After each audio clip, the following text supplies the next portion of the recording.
오늘 두 분이 여러분들 도와드리기 위해서 참석하셨습니다. 노미수 부회장님 잠시만, 국장님 잠시만.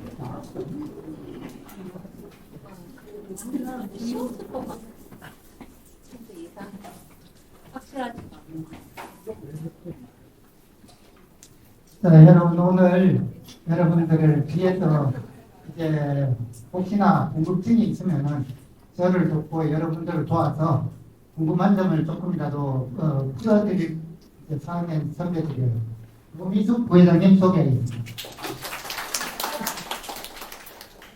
다음 우리 학습국장님입니다. 자, 학습국장님.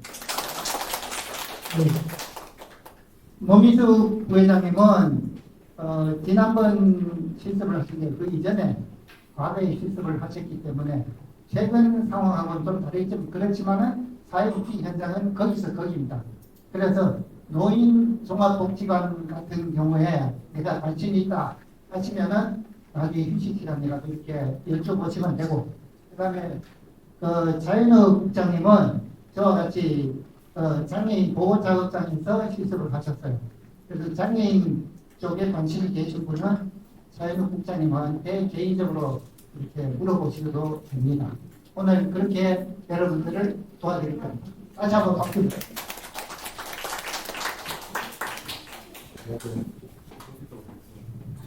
자, 이제 시간이 딱 됐으므로 강의 시작할 때 어떻든 우리 이것도 사회생활의 일환이고 공식적으로 강사님 소개를 해야 되는 부분이니까 제가 강사님 잘 모릅니다. 그런데 이제 우리 학과에 학습부회장을 맡고 계시고 우리 사망인들이나 우리 학생, 우리 사회복지학과 학생들에 대한 학습에 굉장히 많은 도움을 주시려고 하고 있기 때문에 오늘 강의에 전부 본인이 하시겠다고 도움을 주시겠다고 하실 거거든요. 그래서 강의 시작하기 전에 저는 이름만 말씀드리겠습니다. 권영재 학습부회장입니다. 박수로 환영해 주십시오. 예, 다시 한번 반갑습니다. 전 진짜 여러분들하고 이렇게 만난 게 지난번에 학습 오리엔테이션 한번 하고 그 얘기를 처음이죠. 그러니까 사실 먼저 경험을 했다고 해서 선배들이 이렇게 하는 경우는 제가 알기로는 우리 학교에서 전문이다. 이건 최초의 일입니다. 그래서 제가 이렇게 하는 이유는 제가 실습을 해보고 학습을 해볼 때 정말 어떻게 해야 돼요? 사회복지학과는 특히 복지 현장 실습이 이게 꽃입니다. 이거 아니면은 다른 학과는 다를 게 없어요. 이게 실습이 있기 때문에 실습에 대해서 여러분들이 어떻게 진행되고 가서 무엇을 해야 되는지 처음에는 아무것도 모르는 상태에서는 그저 막막하고 어떻게 내가 잘 해드릴지 반 두려움, 걱정 이런 것이 앞서는 거예요. 어떻게 내가 기관을 찾아서 어떻게 잘 진행을 할까 많이 궁금하시고 그렇게 이제 오늘 그 궁금한 점을 오늘 싹 해결해 드리겠습니다. 그래서 여러분들이 질문이 나중에 많으면은 좀 일찍 끝날 거고 질문이 많으면은 좀 늦게 끝날 거고 질문이 없으면은 좀 일찍 끝나게 됩니다. 그래서 자, 그러기 전에 여러분들한테 한 가지 양해 말씀을 드리는데 오늘 이 행사는 출석부도 학교에 올라가야 되고 또 그다음에 이제 사진이 중간중간에 촬영을 하게 됩니다. 그래서 사진 촬영을 나는 사진 촬영이 싫다. 내 얼굴이 나오기 싫다. 초상권 치면 된다. 이러신 분은 마스크를 착용하시라든지 아니면은 카메라가 옆에 보이면은 고개를 살짝 돌려주시면 됩니다. 자, 그러면은 거기에다가 동의하시죠? 네. 그리고 모두가 앞에만 보실 필요는 없어요. 중간에 스크린이 하나 더 있으니까 그 스크린을 이용하셔서 보셔도 되고, 그 다음에 대표님이 어제 아마 다 톡을 통해서 파일을 이미 다 공유를 하셨을 걸로 믿어요. 그래서 사실은 그 파일만 다 제대로 이해하시면은 뭐 제 설명을 따로 안 들어도 되는데 그렇지만은 그 세부적인 거에 대해서는 설명을 들으면은 역시 도움이 되지 않을까 그렇게 생각하고 이제 강의 시작하겠습니다. 사실 이게 뭐 강의라고 하기도 그렇고 한데 사실 강의는 아닙니다. 오리엔테이션 여러분들한테 말 그대로 안내하는 행사이기 때문에 강의는 아니고 저도 강사는 아닙니다. 그냥 여러분들한테 도움을 주기 위해서 오늘 이것을 안내 사항을 진행하는 사람, 진행자로 그렇게 보시면 됩니다. 자, 그러면은 시작하겠습니다. 자, 우선에 그 전체적으로 이 목차를 보면은 실습 목적과 목표, 그 다음에 실습 전 여러분들이 준비해야 될 사항, 그 다음에 실습생의 자세와 역할, 실습 절차, 기관 면접 및 오리엔테이션, 그 다음 실습 진행 과정, 그 다음에 현장 실습이 실제 현장 실습을 여러분들한테 소개하는 현장 실습 실제를 알려드리고 여덟 번째로 실습 세미나에 관해서 여러분들한테 알려드리겠습니다. 마지막으로 실습 종결 보고서는 어떻게 작성하는지 여기에 대해서도 설명을 드리도록 하겠습니다.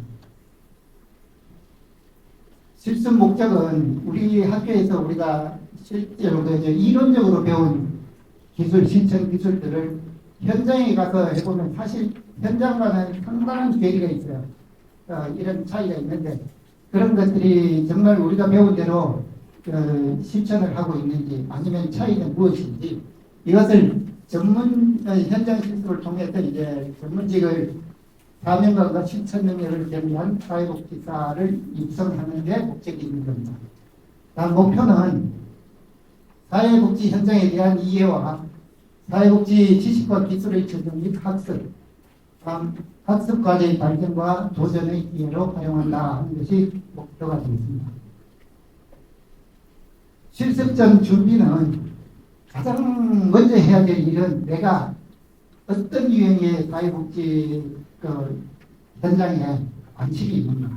예를 들면 노인복지에 대한 관심이 있는가 아니면은 장애인에 대한 관심이 있는가. 아무래도 자기가 관심 있는 분야에 가시면은 자기가 목표하는 바를 더 성취할 수 있는 그런 효과가 있을 겁니다. 그래서 관심 유형을 검색하려면은 우선 한국사회복지사협회 여기 주소가 있죠. 이렇게 접속을 하시면은 자격관리센터 이 홈페이지에서 자격관리센터 사회복지 현장 실습 선정기관 현황에서 조회가 가능합니다. 요거는 이따가 제가 따로 이따가 설명을 또 드릴 겁니다. 이렇게 조회를 하시면은 울산과 합쳐서 상당히 많은 기관들이 있어요. 그렇지만 이 기관들이 다 여러분들 다 받아주지는 않아요. 어떤 기관 전화해 보면은 우리는 이번에는 안 합니다. 하정기 안 합니다. 동정기 안 합니다. 이런 대답을 들을 수도 있어요. 그렇기 때문에 여러 군데 여러분들이 발품을 팔아야 될 겁니다. 다음 관심 기관에 대해서는 직접 방문하거나 인터넷 정보 이런 것을 통해서 특히 가까이에 선배들이 있으면 좋아요. 그래서 이제 그 사전에 정보를 입수하여 기관 면접에 대비를 하셔야 되고 특히 면접할 때 보면은 이 사회복지학을 선택한 이유에 대해서 거의 100% 물어봅니다. 당신은 왜 사회복지사를 선택했느냐, 이 길을 왜 선택했느냐 하는 것을 다들 이제 생각을 하고 그리고 면접에 임하셔야 됩니다. 그다음 실습 기간은 가능하면 자기의 동선과 가까운 곳, 자기의 동선과 가까운 곳을 선택하시면은 아무래도 시간이나 이제 유리하겠죠. 저희 시간을 절약하고 접근성이 유리하기 때문에 자기 동선과 가까운 곳을 선택하시는 게 유리하고 그다음에 실습 전 기관의 자원봉사를 통해 가지고 미리 내가 관심 있는 유형의 시설에 미리 가셔가지고 자원봉사를 통해 가지고 그 사회복지사나 또 기관장이나 이런 분들하고 그 친구들 쌓아놓으면은 신뢰감이 바탕이 돼가지고 다음에 내가 신청했을 때 우선순위로 이렇게 여러분들을 맞이해 주실 겁니다. 다음 단정한 복장을 갖추고 성실하게 실습에 임하겠다는 마음가짐이 중요한데 이거는 뭐 여러분들이 어디를 가서나 다 아시는 것입니다. 다음 실습의 목적과 중요성을 충분히 이해하고 최선의 자세로 실습에 임한다. 이런 것들인데 사실 이거는 지금 여기에 제가 나열해 놓은 것은 여러분들이 제가 말 안 해도 여러분들이 저보다 더 잘 아시고 저보다 더 이미 몸에 익숙해져 있으리라고 생각합니다. 그래서 요거는 이런 것이 있다 하고 요거 넘어가겠습니다. 근데 지금 제일 중요한 게 이 중에서도 가장 중요한 게 이제 8번 이거는 굉장히 중요한 사항입니다. 이거는 정보와 관계된 거죠. 실습 과정에서 알게 된 클라이언트들이 개인정보나 자기가 알게 된 정보를 그 실습 목적 이외에는 누설하지 않아요. 이것을 뭐 자기 학술지나 아니면 또 그 우리가 끝나고 나면 세미나의 그 자료를 이용하더라도 그 사람의 이름은 뭐 땡땡 그다음에 얼굴은 뭐 모자이크를 한다든지 아니면 측면을 촬영된 사진이라든지 뭐 뒷면 후면 사진이라든지 이런 것을 이용하셔야지. 요즘은 굉장히 개인정보에 민감한 시대라서 그 점은 굉장히 유념하셔야 되고, 다음에 마지막에 12번 보면은 실습 과정에서 사례금 등 인품을 절대로 주거나 받지 않는다. 이거는 우리도 실습을 끝나고 보니까 저 실습 지도사한테 고마운 마음이 생겨요. 고마운 마음이 생겨서 일부 우리 학생들이 끝나는데 우리 지도자한테 뭔가 좀 해주자 이랬는데 그건 절대 안 됩니다. 차라리 그렇게 하고 싶으면은 기관에 기부를 하세요. 기관에 기부를 하시는 게 오히려 좋습니다. 그래서 이거는 절대로 주거나 받지 않는다. 왜냐하면 그다음에 실습 절차를 살펴보면은 이게 우리 학교에서 실시되는 절차고, 이거는 실습 기관에서 진행하는 절차입니다. 그런데 사실은 이것은 이 공지는 사회복지사협회 홈페이지에서 우리가 확인할 수 있는데 울산 지역에 들어가 보시면은 하나 아니면 2개밖에 공지가 안 올라올 겁니다. 나머지 부분들은 아무도 공지가 안 올립니다. 그냥 내가 전화를 해야지. 그래서 요 공지라는 사실상 무의미합니다. 그 다음에 자기가 요 부분이 기관을 섭외하고 접수하는 단계가 요 부분인데 자기가 직접 기관을 섭외하고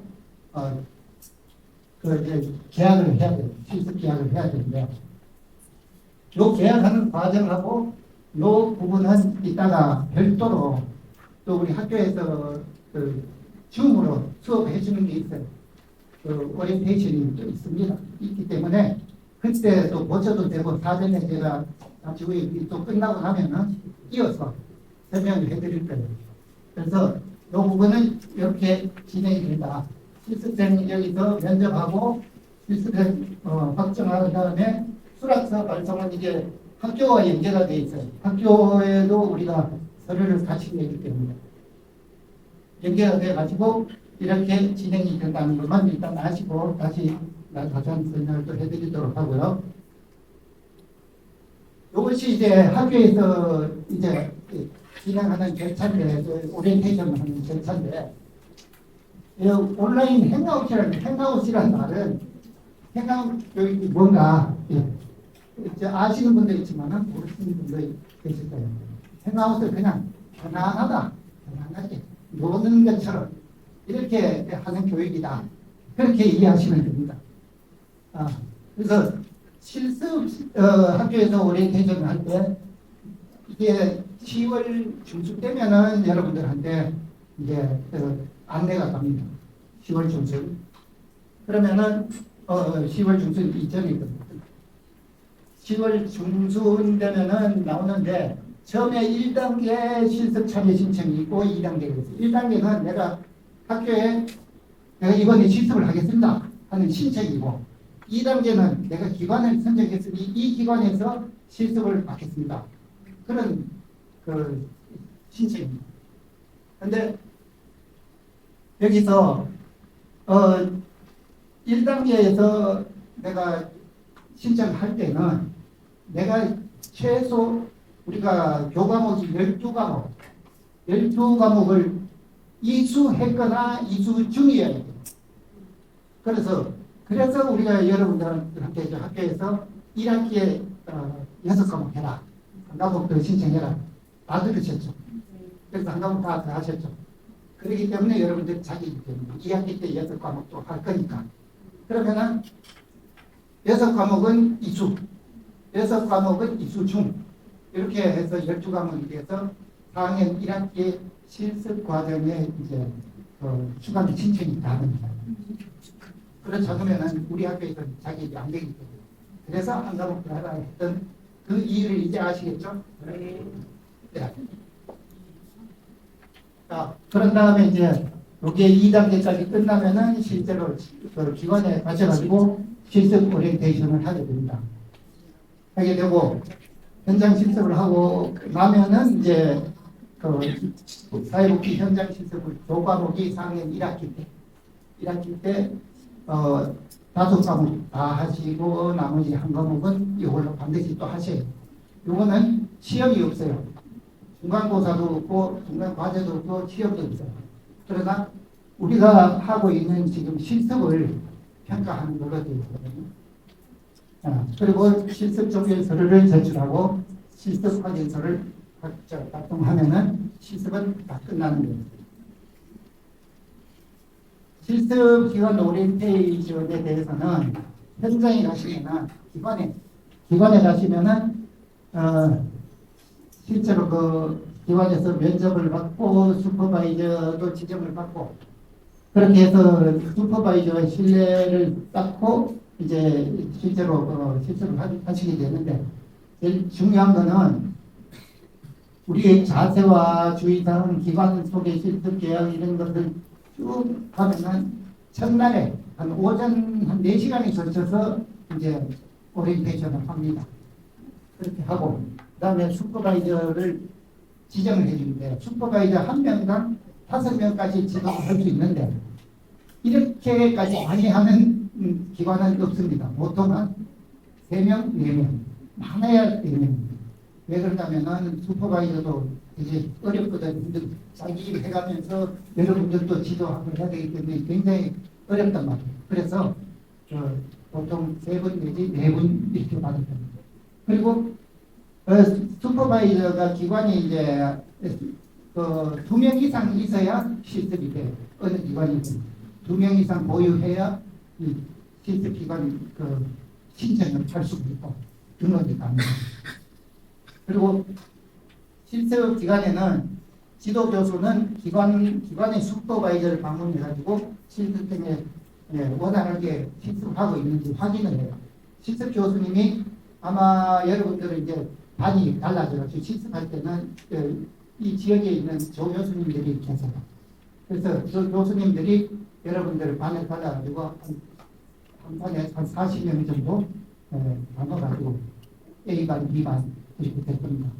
그렇게 해서 직접 여러분들이 이제 실습에 대한 그 현장 답사도 가시고 그쪽에 슈퍼바이저하고 진행하는데 어떤 무리가 있는지 어떤 실습생들이 문제가 있는지 아니면 기관에 문제가 있는지 이런 것도 서로 이렇게 의논해보고 협조를 받고 또 여러분들 격려도 하고 그러기 위해서 교수님이 꼭 한번 찾아갑니다. 근데 내 담당 교수님이 아닐 수도 있어요. 다른 반의 교수님이 오셔가지고 그렇게 격려해 주실 수도 있으니까 또 우리 담당 교수님이 안 오셨다고 손해하지 마세요. 그다음에 이제 실습 일지와 그다음에 그 기관에서 제출하는 과제도 있어요. 이런 것들에 대해서는 그 기관에서 첫날에 오리엔테이션 하면서 이런 것들도 안내해 주는데 우리 기관에서는 나중에 이러이러한 그 과제를 제출할 것이고 그다음에 어떻게 뭐 또 저런 경우 그 노인 복지라든지 장애인 복지 가면은 관찰하는 게 있어요. 이런 과제들이죠. 어떤 사람 그 이용자를 이제 하나씩 1대1로 매칭해야 하고 멘티멘토 이렇게 해가지고 관찰을 하면서 그 관찰 필지를 써서 과제를 내는 경우도 있는데 네, 그런 경우도 있고 그러니까 이렇게 과제물 수행이 있다는 거또 기억해 주시고 실습에는 이제 실습을 우리가 좀 전체적으로 보면은 우리는 그 실습에서 지도해 주시는 분을 슈퍼바이저라고 우리는 실습하는 사람 슈퍼바이저라고 그래서 전체적으로 이런 교육 시스템을 슈퍼비전이라고 그래서 슈퍼비전은 기능에 따른 슈퍼비전, 유형에 따른 슈퍼비전이 있는데 기능에 따른 것은 행정적 슈퍼비전, 교육적 슈퍼비전, 지지적 슈퍼비전이 있어요.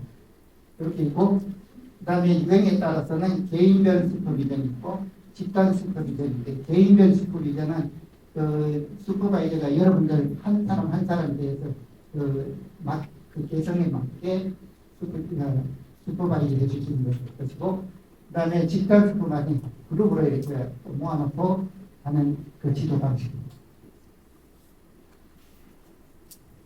다음 실습을 하다 보면은 중간 평가가 있어요. 있는 기관도 있고 없는 기관도 있습니다. 제가 하는 곳에는 중간 평가, 종결 평가 다 없었어요. 그래서 상당히 편하게 지내왔는데 중간 평가는 이제 실습 시작 단계에서 설정한 목적이 어느 정도 달성됐는지 그걸 점검하는 것입니다. 그리고 실습을 통해 배운 점과 실습 성취도에 대한 평가 이것이 중간 평가인데 실습 과정에서 어려운 점이라든지 남은 기간 동안에 배워야 할 것들 또 배우고 싶은 것 기관에서 개선해야 될 것 내가 개선해야 될 것 그런 것들에 대한 점검하는 과정이 되겠습니다. 이 기관 이런 것들은 우리 학교에서 내준 양식이 있어요. 있는데 꼭 그것이 아니더라도 기관의 양식을 써도 돼요. 기관에서 제출한 것은 기관 양식을 따르는 게 우선입니다. 그렇게 생각하시고 그리고 기관에서 실제로 평가한 경우만 제출하시면 됩니다. 그 외에는 안 써도 돼요. 기관에서 중간평가 안에 이제 안 써도 됩니다. 다음에 이제 종결평가가 있는데 종결평가도 중간평가와 의미는 같아요. 근데 내가 실습에 대해서 얼마나 배우고 목표에 대한 성취도가 얼마나 있는지 이건 이제 전체적으로 평가하는 겁니다. 이것도 마찬가지예요. 이것도 이제 기관에서 실시하는 경우만 작성하시면 되고 또 기관의 양식이 있다면은 기관의 양식에 따르는 것이 맞습니다. 이게 나중에 우리 서식에 여러분들한테 서식 학교에서 배포가 되는데 그 서식에 보면은 다 안내가 다 돼 있어요. 그런데 사실 이걸 여러분들이 미리 아는 것하고 그때 가서 한번 더 들으면은 훨씬 더 이해하기가 쉽고 그럴 거예요. 그 다음에 종결 보고서 요거는 누구나 다 해야 돼요. 이거는 어느 누구나 실습 종결 보고서는 다 하셔야 돼요. 이거는 내가 실습한 내용을 정리하고 목표 달성 정도는 어떻게 했는지 소감을 정리하는 보고서이기 때문에 여기에 대한 것은 실습에 대한 것은 일단 제가 제 경험을 파일로 이렇게 해놨어요. 여러분 실습 일지를 어떻게 써야 되는가 그것도 궁금하시잖아요. 그래서 제가 해놨던 것들을 그대로 여러분들한테 이따가 다 보여드릴 거예요. 그러면 여러분들은 힌트만 쏟아가셔도 접근하기가 굉장히 쉬워요. 다음에 이제 지금부터 이제 본격적으로 이제 현장 실습이 되는데, 이건 여기서부터는 우리 4학년 학우들이 실제로 현장에서 가서 경험했던 거, 또는 일부분은 학교에서 내년에 1학기 때 여러분들이 배울 그 현장 실습 그 교과목에 거기에 강의에 있는 내용이 일부 다 포함이 되어 있습니다. 그래서 그 첫째 이제 노인 요양 시설을 보면은 노인 요양 시설은 거기에 거주 시설이기도 하고 또는 이제 방문 목욕, 방문 요양 이런 것도 하지만은 거주 시설이 있을 수도 있어요. 어떤 그 시설은 방문 요양과 목욕만 전문으로 하는 기관도 있겠지만은 그걸 거주 시설이 있는 것도 있고, 특히 뭐 요양원 같은데 이런 데는 거주 시설이잖아요. 거주 시설에는 여러분들이 야간도 신청할 수 있고 주말도 신청할 수 있습니다. 그리고 노인요양시설은 특히 이제 실습 내용을 보면은 노인복지시설에 대한 사회복지 업무의 이해, 전반적인 이해, 그 다음에 노인복지 이걸 뭐 전반적인 이해, 그 다음에 노인에 대한 실무 의사소통, 요양시설의 행정직, 실무 이런 것들에 대해서 실제로 어떻게 흘러가는지 여러분들 배울 수 있고, 그 다음에 프로그램 구성, 기술 개발 이런 것들을 실제로 여러분들이 수행할 수도 있습니다. 그 다음에 노인들이 이렇게 다 보니까 특히 요양원 같은 경우에는 노인들이 이제 여러 가지 요구사 이런 것들이 있으면 그것을 사정하고 욕창, 특히 노인들 오래 누워있으면 욕창 생기죠. 이런 것들도 간호사, 사회복지사와 함께 평가하는 것도 배울 수 있고, 낙선평가, 인지조사, 그 다음에 사례관리, 기업자원 연계, 공간 방문 이런 것들에 대한 실습을 하게 됩니다. 다음 종합사회복지관은 보면은 사업이 주민권리옹무사업이라는 것이 있고, 그 다음에 주민협력사업이 있어요. 그래서 주민권리옹무사업에는 주로 이제 복지사업에 해당되는데, 요거는 권리옹무는 인권입니다. 인권. 여기 좀 빠졌는데, 주로 인권이고, 우리가 주장해야 되는 그 인권에 관한 노인, 주민 권리에 대한 것들이고, 그 다음에 복지사업에는 요즘 그 어르신 급식, 경제적 지원, 일상생활 지원, 정서 지원, 그 다음에 의료보건사업, 아동 청소년 교육사업, 노인여가 문화, 돌봄 이런 것들을 주로 이제 복지사업에서 여러분들이 배울 수 있고, 또는 이제 어르신 일대일 맞춤형 디지털 리터러시 사업이라는 게, 디지털 리터러시 사업은 우리가 보통 디지털 그러면은 그냥 가르치면 되는 게, 그냥 가르치는 거는 이용만 하는 것이고, 내가 조회하고 열람하고 이런 기능만 교육이 디지털 교육이라고 흔히 이제 노인들한테 그렇게 얘기합니다. 리터러시라 그러면은 그것을 좀 더 깊이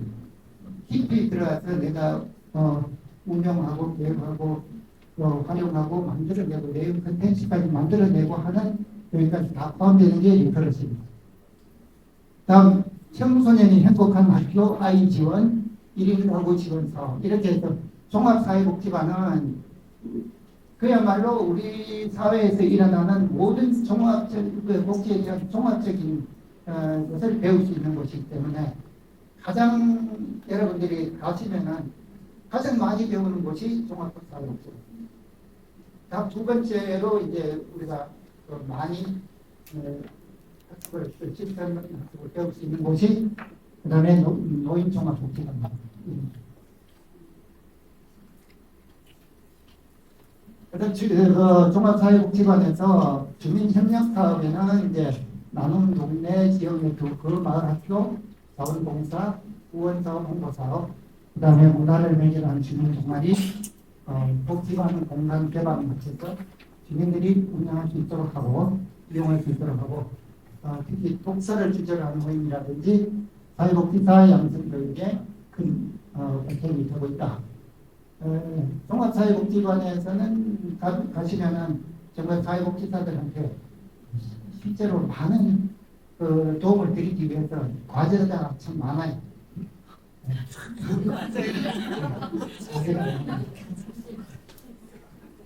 제대로 양성하렵니다. 종합사회복지관에 우리 학우들 중에서 실제로 갔다 온 사람입니다. 실제로 갔다 오니까 어떠냐? 남구 달동에 남구 종합사회복지관인데 실습 내용이 이겁니다.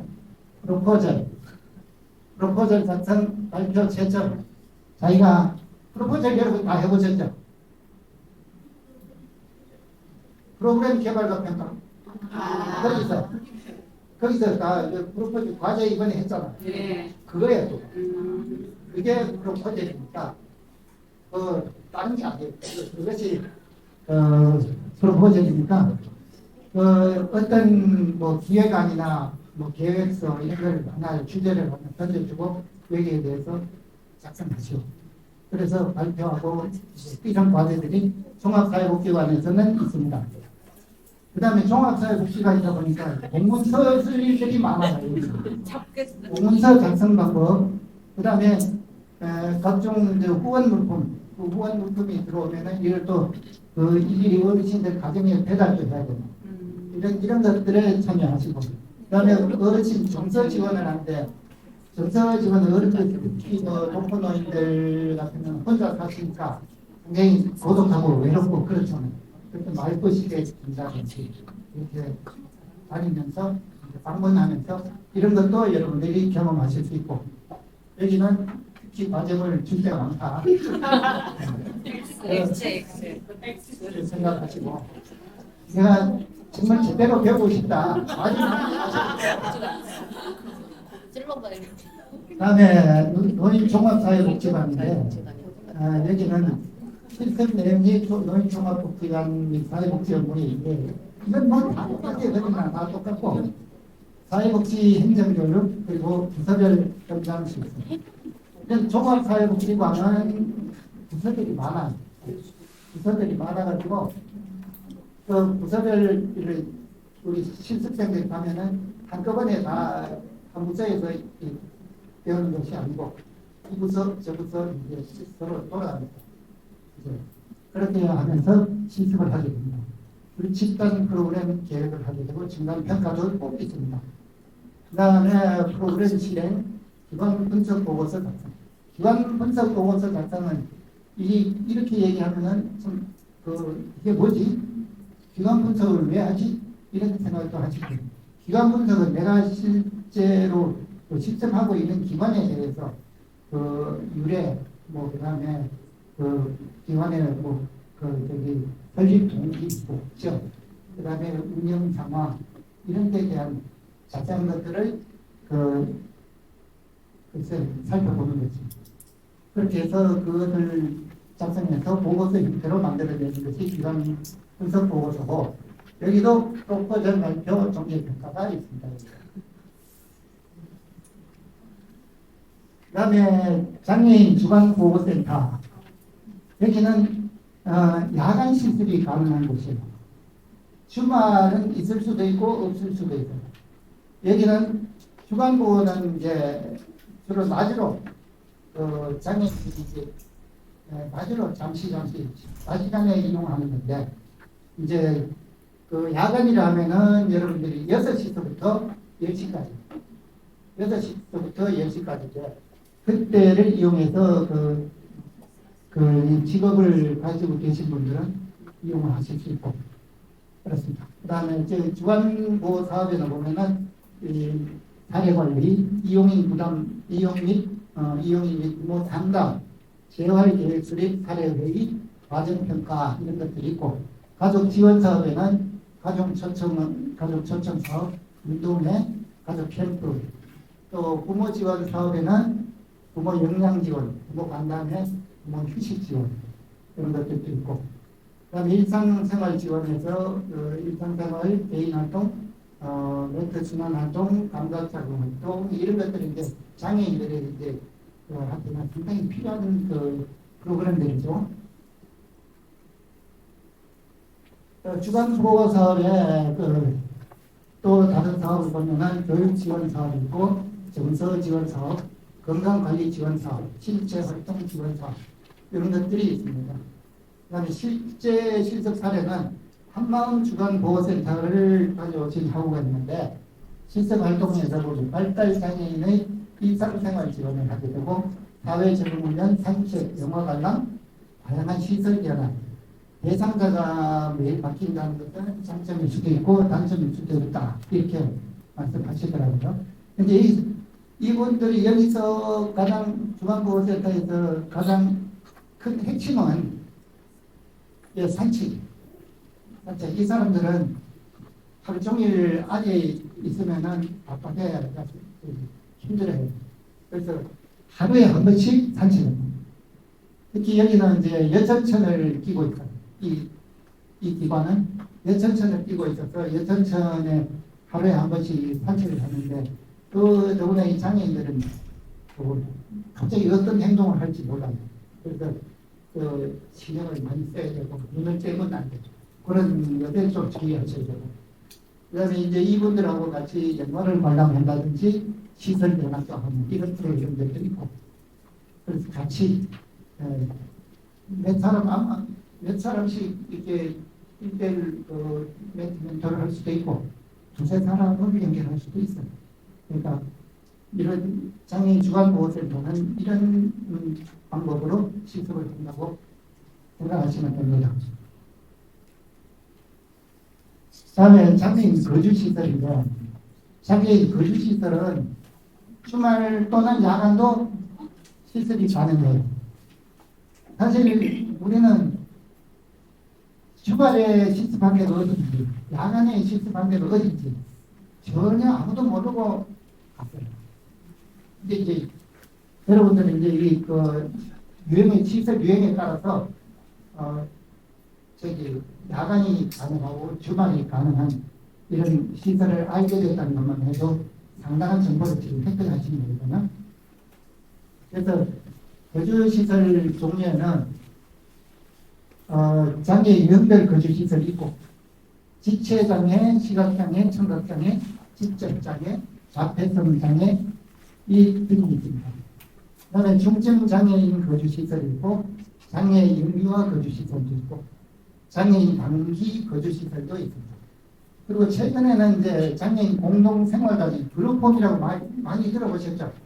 그룹홈도 이런 것들이 과거에는 시설에 대한 장애인에 대한 학대가 굉장히 많았어요.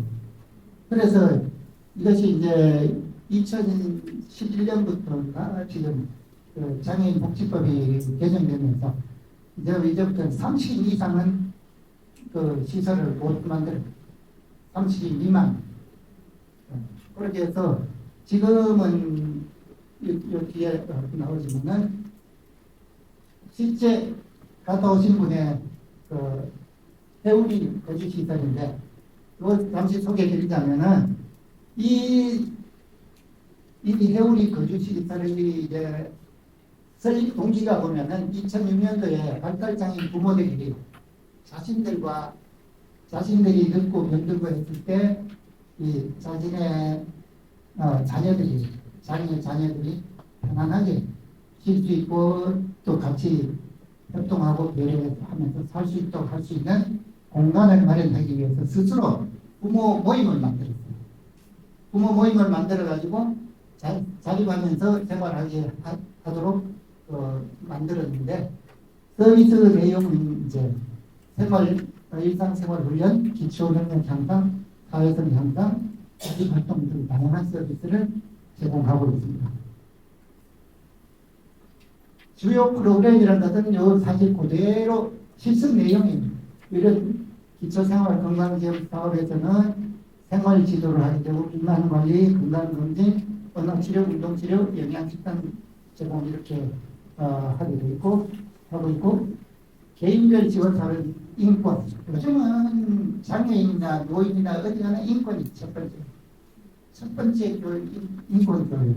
정보화 교육, 그다음 소방 교육, 성교육, 노래 교실, 제빵, 댄스, 요리 이런 것들이 이제 선생님들이 가시면은 노래도 같이 하실 거고 이런 것들은 전문 교사가 강사가 와서 이렇게 하게 됩니다. 그러나 노래 교실, 제빵, 댄스 이 노래 교실도 전문 강사가 오실 거예요. 그러나 제빵, 댄스, 요리 이런 것들은 여러분이 같이 따라 하시면서 지지해주고 옹호해주고 이런 역할들을 하시게 됩니다. 그 다음에 사회심리 지원 사업에는 지역사회 나들이 여기도 마찬가지예요. 장애인들은 좀 밖을 좀 배회해야 되거든요. 그래서 지역사회 나들이도 해야 되고 캠프 활동, 체험, 견학 활동, 그다음에 장애인 부모교육, 이용인 자치회의들, 이용인 자치회의 장애인들이라고 해서 생각이 없는 거 아니잖아요. 우리가 제가 있는 시설한 곳에서 가면은 이용인들 자치회의가 있어요. 그렇게 공간과 시간을 마련해 주면은 자신들이 스스로 자폐도 있고 지적장애도 있고 또 뭐 이런 조현비증도 있고 이렇지만은 그 사람들이 모여서 또 회의도 하고 의견도 도치도 됩니다. 그런 거 보면은 사실상 우리가 장애인들에 대한 상당한 편견을 가지고 있어서 그렇지 이들도 그런 조건만 갖춰지면은 뭐 100%는 아니라도 우리 사회에서 함께 살아갈 수 있는 구성원이 되는 것은 확실한 겁니다. 조건을 만들죠. 다음 직업훈련 지원 사업이 같이 곁들여지는데 직업상담, 출퇴근지도, 기초직업재원훈련 등을 여기서 시행합니다. 그 다음에 윤리경영지원사업이 이용인 권익상담 이것이 사실 이게 맨 위에 가야 됩니다. 윤리경영이라는 게 항상 맨 위에 있어야 되는데 다음에 이제 제가 갔다 온 기관인데 여기에도 그 사회복지사가 슈퍼바이저가 두 사람이 있습니다. 두 사람이 있는데 여기서 제가 주로 하는 사업은 교육재활사업, 직무기능 향상, 직업적응, 문제해결, 직업평가, 직업재활사업 수입으로 이제 소독작업, 그다음에 자동차 부분, 인가공사업 이런 것들을 진행해서 수익을 창출합니다. 그다음에 사회재활사업, 지역사회 시설 이용, 예를 들면은 체육관이라든지 뭐 구청시설이라든지 이런 복지관 이용시설 이런 것들을 이용할 수 있는 훈련을 하게 되고 여가활동 지원으로서 이제 미술, 뭐 음악, 특히 난타, 볼링 뭐 이런 것들을 이제 한 달에 한 번씩 이제 돌아가면서 이런 것들 특히 미술, 음악, 난타 이런 것들은 자원봉사, 재능기부 하는 사람들이 많아요. 이런 분들이 수시로 오셔가지고 이렇게 봉사를 해주시고 신체 활동 지원 사업에는 이제 특수체육이라든지 생활술, 트레킹도 이걸 주기별로 그 시설 주변에 이제 한 번씩 대회하기도 하고 그렇게 하고 있습니다. 여기서 실습 내용을 말씀드리면 장애인, 발달 장애인을 이해하기, 장애인에 대한 비장애인의 선입견과 편견에 대해 저도 그런 걸 가지고 있었거든요. 그래서 처음에 장애인 직업재활시설을 하면서 가면 이제 장애인이라고 부딪혀서 이 의사도 안 통하고 되게 어렵겠구나. 그렇게 생각하고 이 편견을 갖고 있는 거예요. 그렇게 생각하고 막상 갔는데 거기 가서 실제로 같이 미술 활동을 우리가 직접 하지는 않아요. 교사들이요, 자원봉사하는 교사들이 오면은 미술 활동을 할 때 옆에서 잘 안 되는 부분들을 옆에서 살짝 도와줘. 그러나 내가 해주면 안 돼요. 장애인이나 노인이나 모두가 내가 직접 해주면 안 돼요. 안 되는 부분에 가서 살짝 도와서 스스로 모든 것을 스스로 할 수 있도록 해줘야 그것이 실제로 그들한테 도움이 되는 것이지. 그 다음에 장애인과 이제 1대1 멘토와 멘티를 연결해 줍니다. 예, 다 할 수는 없으니까 한 사람을 딱 한 사람씩 이제 멘토 멘티를 지정을 해줘. 그러면 이 사람의 그 일거수일투족 그래서 그 지켜보면서 관찰해서 관찰 일지를 써서 이제 그 실습 기간 동안에 어떤 행동을 보이더라. 이런 것들이 사실 나중에 그 나오셔가지고 졸업하고 사회복지사가 됐을 때 실제로 우리가 현장에서 이 사람들을 이해할 수 있는 그런 중요한 아주 그 정보가 되겠죠. 그래서 이들과 멘티와 공감하기, 지지하기, 옹호하기 이런 것들을 직접 이제 몸으로 일하면서 여기는 가면 사실 일이 배우고 여기는 과제는 없어요. 과제는 중간평가 정책하게 없어요. 없고 제일 그 마음은 근데 배우는 것은 뭐 좀 우리가 사회복지에서 배우는 거는 좀 부족해요. 그러나 다른 것을 학습할 수 있는 옆에서 엿볼 수 있는 기회는 더 많아요. 여기가. 왜 그러냐? 이렇게 나오죠. 장애인의 소득 사업에 참여하고 작업지도 이것이 주요 실습 내용입니다. 일하는 거예요, 그냥. 아침에 눈 뜨고 나서 내가 날 때까지 일하는 거예요. 일해서 그 다음에 이제 중간중간에 이제 일하니까 좀 지루할 거 아니에요. 지루하니까 이제 기관장께서 이제 심심하니까 여러분들 홍도사 자기연사나 자매기관에 이제 견학을 보내죠. 여기가 자매기관이 울산 지역에 가까이 이쪽에 같이 이제 묶여져 있는 데가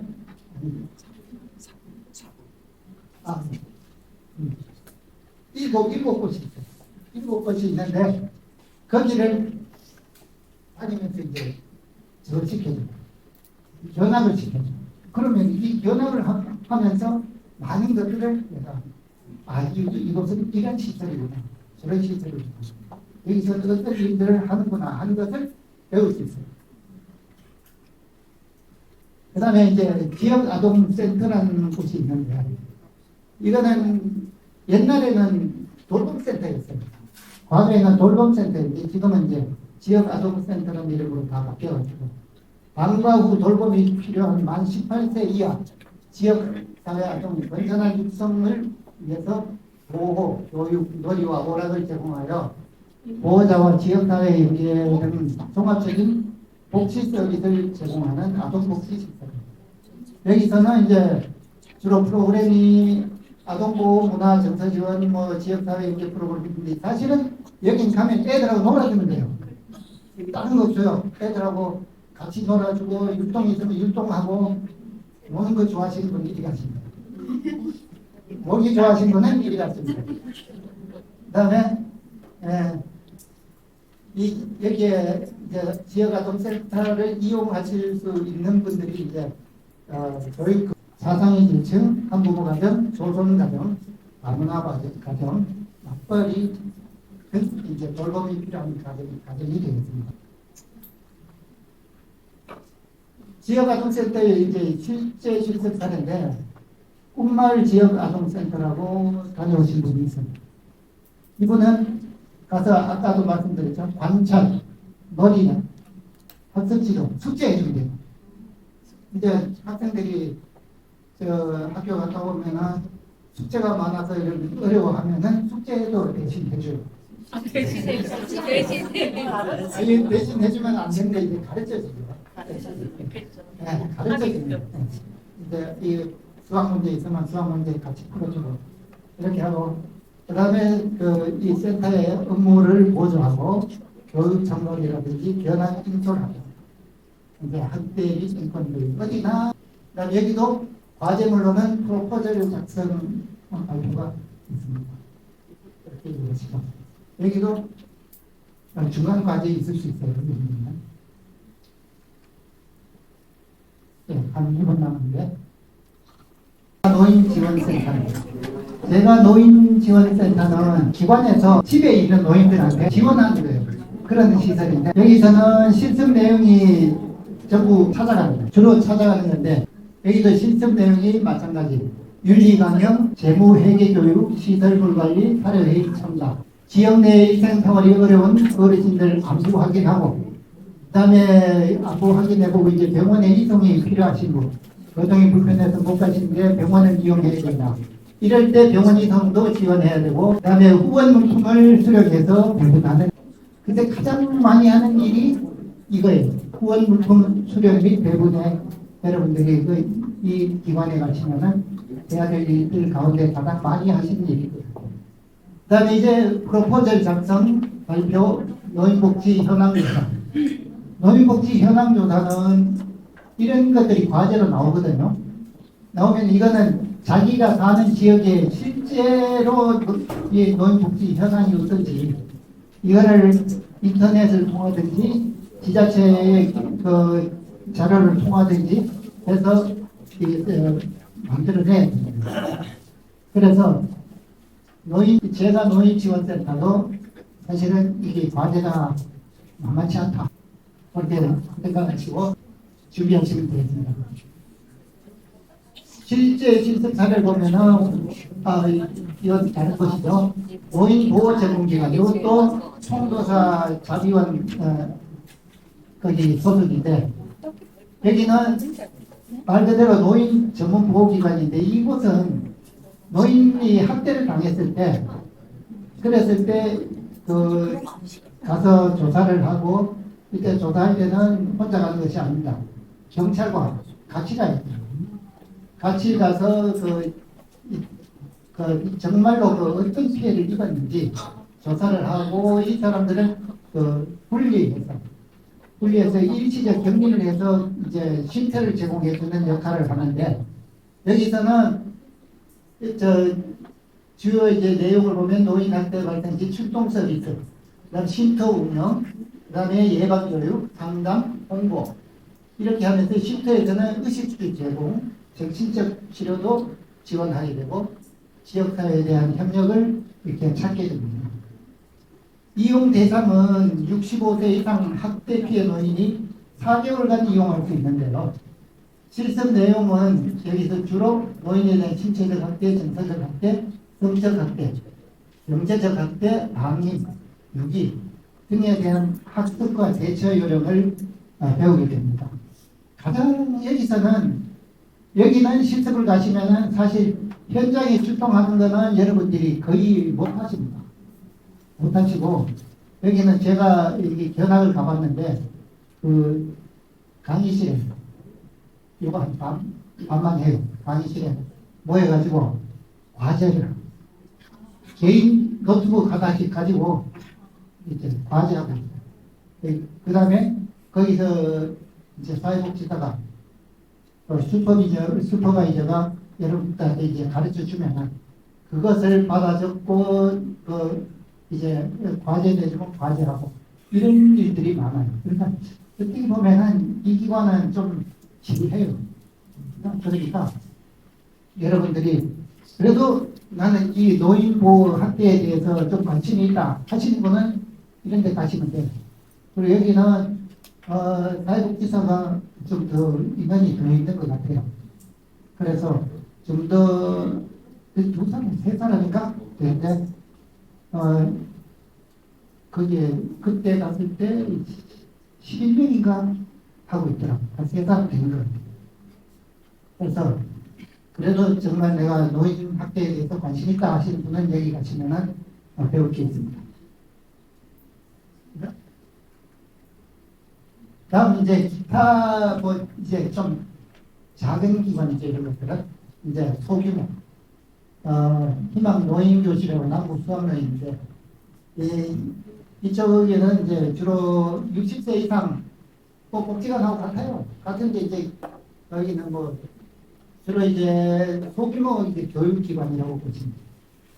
이용 대상은 60세 이상 어르신이고 여가 이용 프로그램, 디지털 교육, 악기 교육 등 이런 것들이 있고 실습 내용은 주로 어르신하고 공감하는 겁니다. 같이 공모하고 교감하고 서로 이제 외롭지 않게 이제 지지해주고 이런 업무를 저희들을 하시게 되고, 그다음에 이제 또 다른 기관으로는 광명은 좀 특별하죠. 예, 시각장애인 단기보호센터 합니다. 여기 다녀오신 분들도 있어요. 광명은 시각장애인 단기보호센터. 여기는 이제 앞을 못 보시는 분들이에요. 그렇기 때문에 할 수 있는 게 프로그램이 제한되어 있어요. 그렇게 많지가 않아요. 그래서 프로그램이 단순화되어 있고 적자교육이라든지 놀이 교실, 요가, 윷놀이 이런 것들을 프로그램을 하고 있는데, 여기서도 이제 실습할 수 있는 거는 그렇게 많지는 않고, 실습할 수 있는 게 많지 않다는 얘기는 과제가 많다는 얘기도 되겠죠. 역사가 그렇게 돼요. 자, 이제 실습 세미나인데, 이게 실습이 이제 다 끝났어요. 이렇게 실습이 다 끝나고 나면은 실습 세미나를 하는데, 1월 달에, 3월부터 3월에 한 번, 4월에 한 번, 5월에 한 번. 이렇게 실습 세미나를 하게 되는데, 기본적으로는 1회당 2시간 이상의 실습 세미나를 총 15회 이상 하는, 이거는 이제 나라에서 정해진 거고, 교육법상에 정해진 거고, 근데 우리 학교는 정보통신망을 이용한 온라인 교육을 실시하는 기관이잖아요. 이거잖아요. 그러면은 우리 학교는 대면 방식의 세미나를 총 3회 이상만 포함하면 돼요. 그래서 여러분들이 이제 한 반에 예를 들어서 40명씩 배분이 됐다. A반, B반 아까 나눴다 했죠? A반 40명, B반 40명이라면은, 그렇다면 세미나 할 때도 또 반으로 갈라. 왜? 40명이면은 30명은 넘잖아. 초과되니. 그러면은 세미나가 아니에요. 그래서 세미나의 조건이 우선은 30명 이내입니다. 그래서 반으로 나누면 20명 되죠.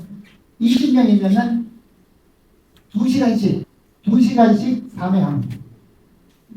30명일 때 3시간씩 3회 해요.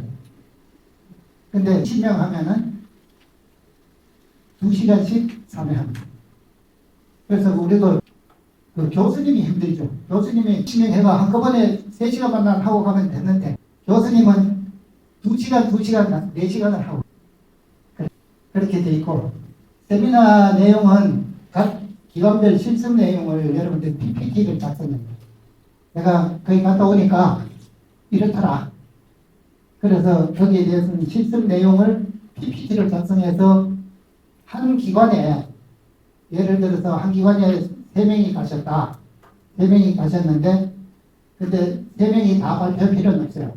그 중에 잘하시는 분이 PPT도 잘 만들고, 잘하시는 분이 한 분만 발표하고, 나머지 2분은 소감 발표합니다. 소감을 발표하게 되는데, 이게 이제 한 5분 이내로 끝내야 되는데, 보통은 한 10분 넘습니다. 근데, 실제 PPT 작성하라 그래 보면은, 처음에는 PPT 어려운데, 그런데 하는 다 잘해요. 그리고 똑같은 기관에 갔다 왔는데 내용이 100이면 100 다 달라요. 신기하죠? 실제로. 자, 그러면은 이제 세미나도 끝났어. 세미나도 끝났는데, 그럼 여러분들 이제 종결 보고서를 만들고 이제 책을 만들어요. 책을 어떻게 만드냐면은 이렇게, 책은 이렇게 만드는데, 사실 우리는 아까 제가 말씀드렸지만은 저 중간 보고 때 저 중간 평가하고 종결 평가가 우리는 없었어요. 그리고 중간중간에 프로포즈라든지 뭐 그런 과제가 많다면은 이건 훨씬 더 두꺼워져요. 훨씬 더 두꺼워요. 우리는 그런 것들이 없어서 상당히 얇은 거예요. 제가 이거 접수하러 왔다가 보고 다른 사람들은 이거 2배예요. 누구 적게 낸 거 아닌가?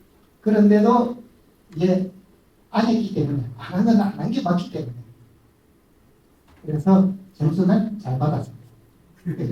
이렇게 만드는 것이고, 안에 내용은 좀 이따가 다시 한번 보여드릴게요. 그래야 여러분들이 가셔가지고 어떻게 작성하는지 쉽게 이해할 수 있도록 이따 보여드리겠습니다.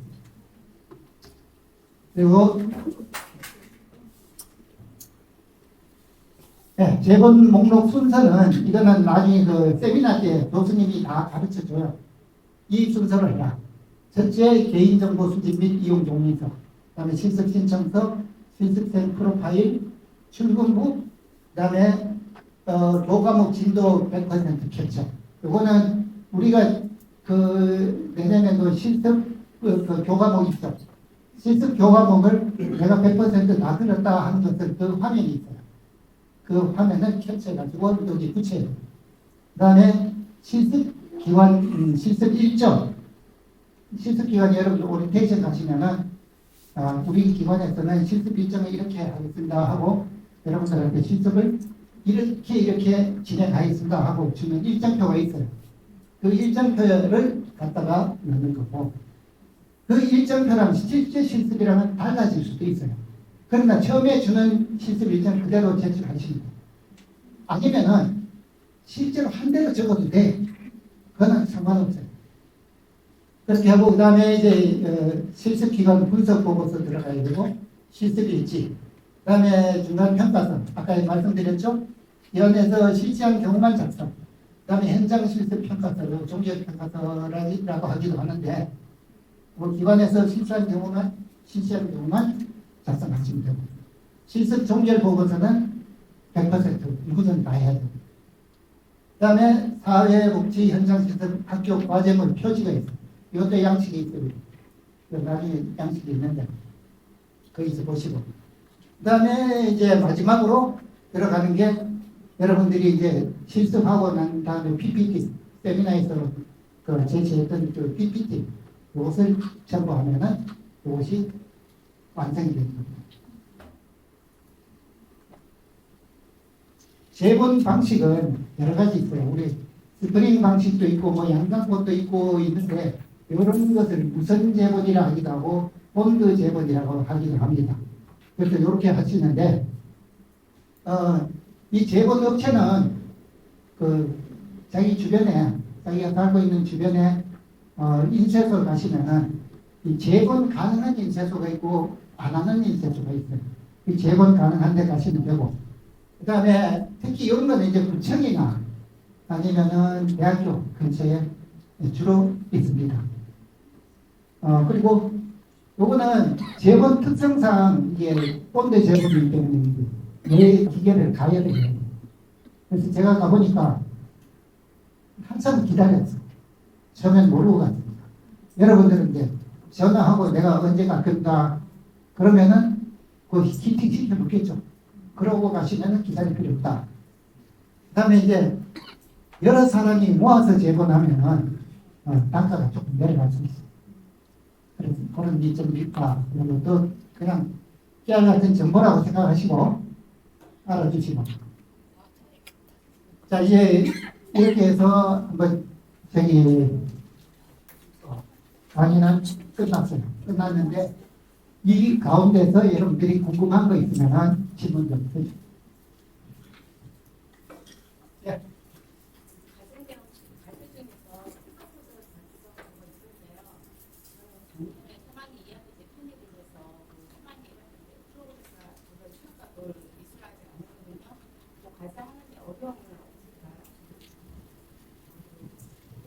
이것을 안 배웠으면 사실 어려움이 있지.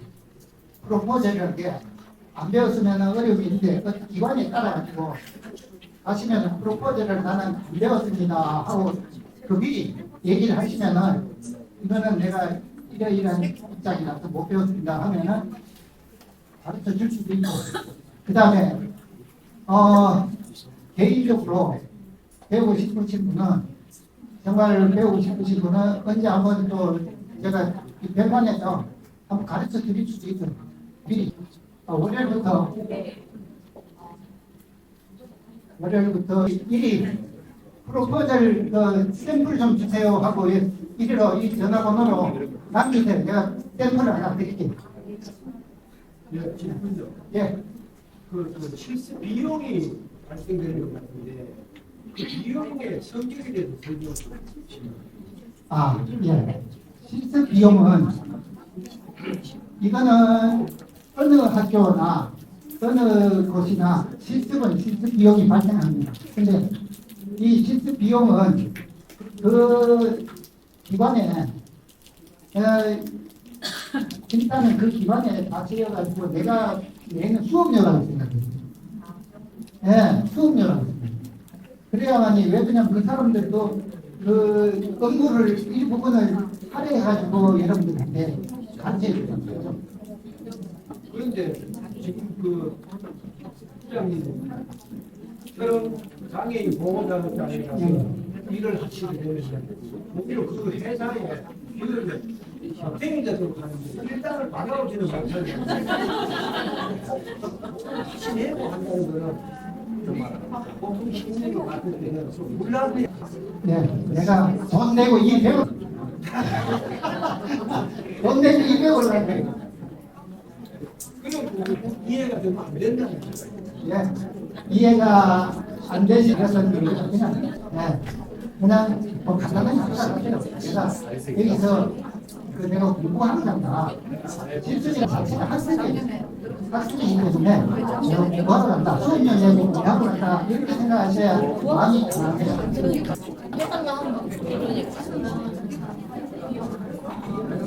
질문하신 분들 순서 받겠습니다. 우선 다음 질문.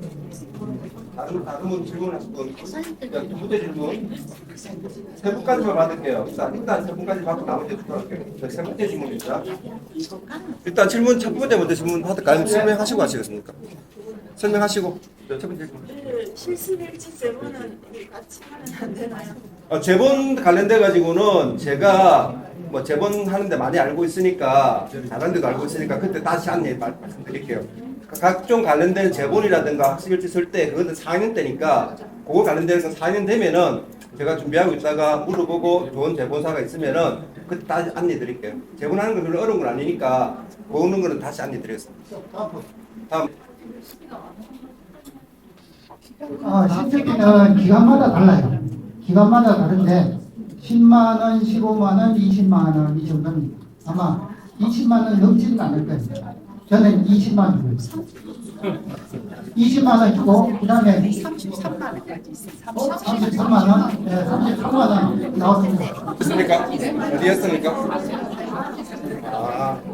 사회복지사님이신데 33만 원이라고 얘기한데 선생님, 실습비는 그 기간에 그냥 정해져 있는 거예요. 그리고 어떤 데는 실습비 안에 밥값이 포함된 데도 있고 안 된 데도 있고 한데 그냥 실습비에 대해서 부장님한테 질문해도 답이 안 나와요. 그거는 그냥 정통적으로 우리는 이만큼 당신들이 오고 싶으면 그런데 제가 이제 사회복지사로 있다 보니 시설에 사실 실습생이 오면 아무것도 안 한 거지만 거기서 뭐 비밀 유지 이런 게 있기 때문에 엄청난 일을 해요. 그리고 그게 사실 요게 그분들에게 가는 게 아니에요. 그거는 따로 후원처처럼 내나 누구지 그 계시는 분들에게 내나 돌려주는 거기 때문에 실습비에 대해서는 어쨌든 그냥 내가 뭐 우리 대학 입학할 때 정해져 있는데 가잖아요. 금액이 싸고 높잖아. 그렇게 그냥 생각하셔야 돼요.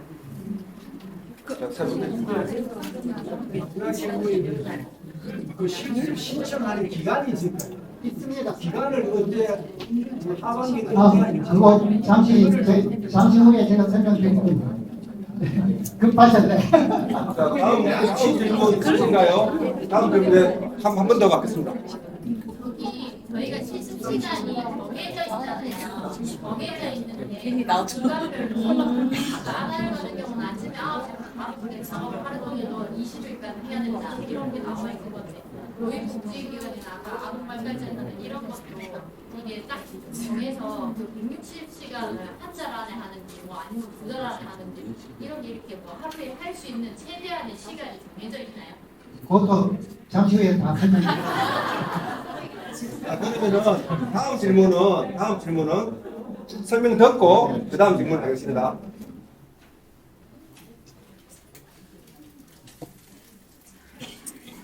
자, 지금 이제 우리 학교에서 여러분들한테 이제 대상이 되면 바로 와요. 이게 실습 관련 서식인데 이 중에 이걸로 넘어가나? 스크롤로 해야 됩니다. 그만큼 페이지가 메모가 있는데 스크롤로 했습니다.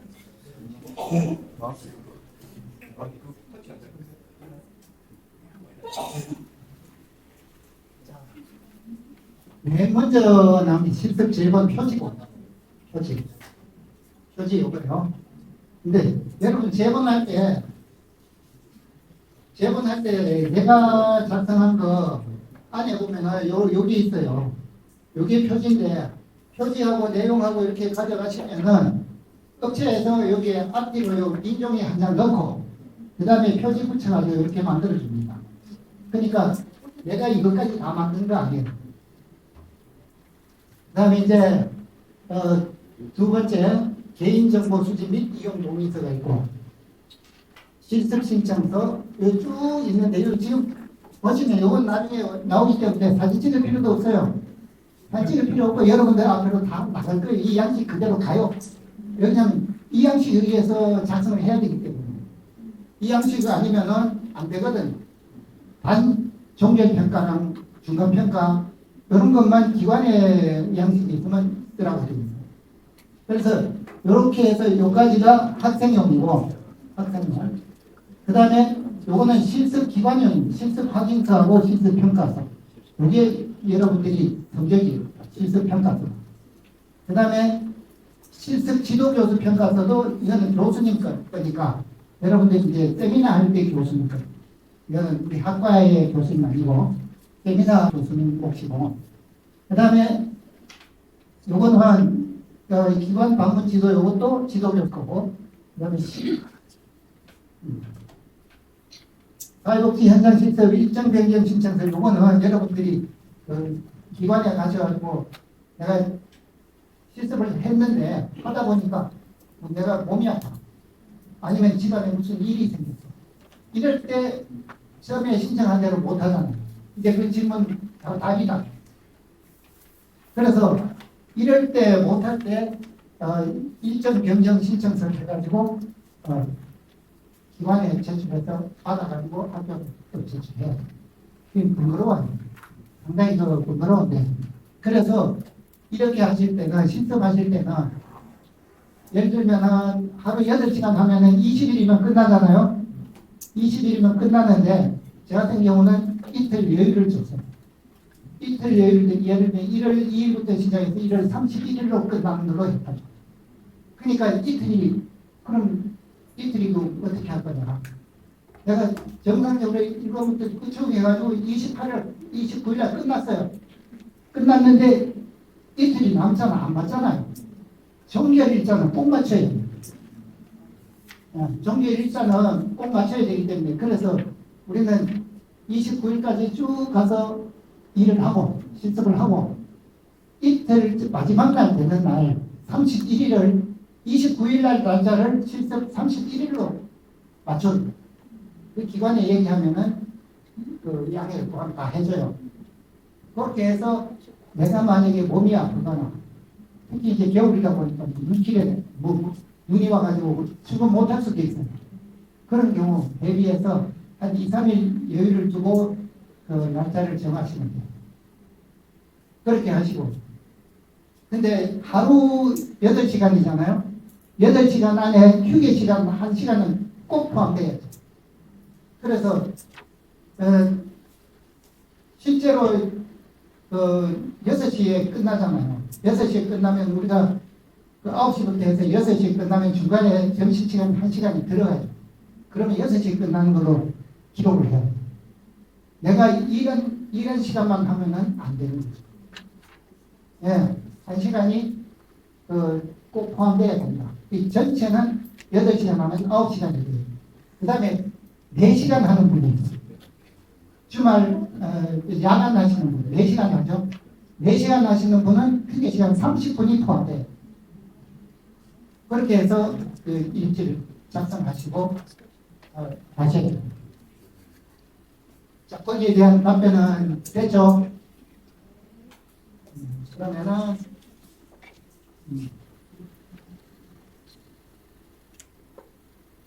여기도 밑에 보면은 서식은 필요한 한국만 복사 또는 편집해서 사용하라고 되어 있어요. 그러니까 우리가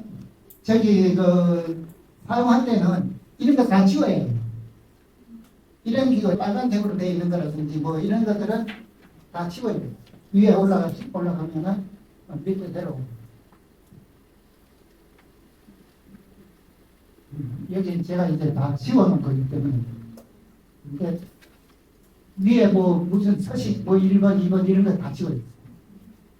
그렇게 하고 작성하셔야 되고, 그 다음에 이제 우리가 실습, 요거 정보수집 동의서고, 정보수집 동의서입니다. 그렇게 작성을 하셔야 되고, 그 다음에 실습 신청서, 이것도 이제 학교에도 내야 되고, 정보 제공 동의서하고 실습 신청서는 기관에 내셔야 돼요. 기관 내신 게 요거하고 요거하고, 그 다음에 프로파일.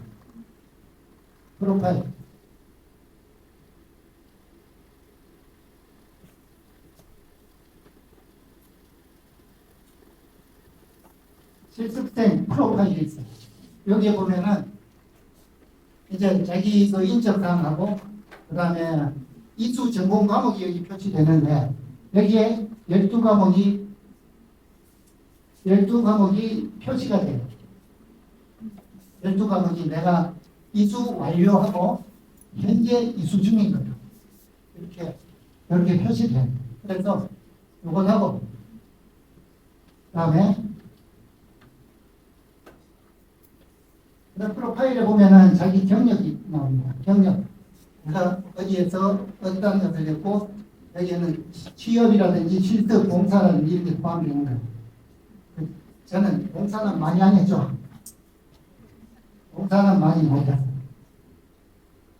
그 다음에 이제 사회복지 전공하기 동기, 그 다음에 실습기관 선택 이유, 그 다음에 내가 실습을 통해서 얻고자 하는 목표, 이런 것들이 프로파일에 다 들어갑니다.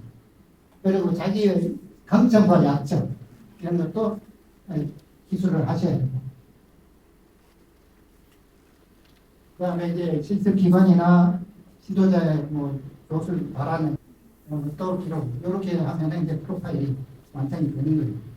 프로파일이 한 3쪽 정도 되고, 그 다음에 이제 실습생 출근부가 있는데, 이거는 출근 시간, 퇴근 시간, 실습 시간, 서명, 지도자 서명 확인입니다. 근데 이거는 도수마다 조금씩 다른데 이게 다 그냥 수기로 줬어요. 수기 작성. 그리고 이거는 원본을 제출하죠. 복사가 되면 원본 작성. 여기 도장 다 찍어지고 이름 쓰고 도장 찍고 이름 쓰고 도장 찍고. 그래서 출근부는 한 부 딱 수정해가지고 가지고 다니면서 하시는 분도 있고, 우리는 뭐 가지고 다니다가 일주일 모아서 찍고 이렇게 했는데, 그 다음에 거기 아예 제출해놓고, 그래서 마지막에 160시간이라고 하는 거, 이거 반드시 또 써줘야 되고, 이거 누락하는 분도 있어요. 근데 그 서류 올라가면은 써갖고요. 자, 여기 이제 그 기관에서 학습 인정을 이제 받은 건데, 이거를 실습 내용하고 담당하고 과정을 있으면 과정을 적고, 이렇게 이것도 마찬가지. 이거 내가 이걸 다운받아가지고, 이거 서류는 다운받아가지고 여기에다가 이 내용을 다 적어가지고 첨부한 거거든요. 그렇게 하셔야 되고. 그리고 이 서류를 보시면은 내가 필요한 서류는 미리 요 몇 개를 다운받아가지고 분리를 하시죠. 이게 내가 기관이나 학교에 내야 될 양식은 기관 제출, 학교 제출, 기관 제출하고 학교 제출은 이제 따로따로 그 파일 이름을 만들어가지고 그렇게 정리를 하시고, 나머지는 뒤에 필요 없는 부분은 날려야죠. 그래야지 이게 안 날리면 이게 통째로 가니까 날리죠.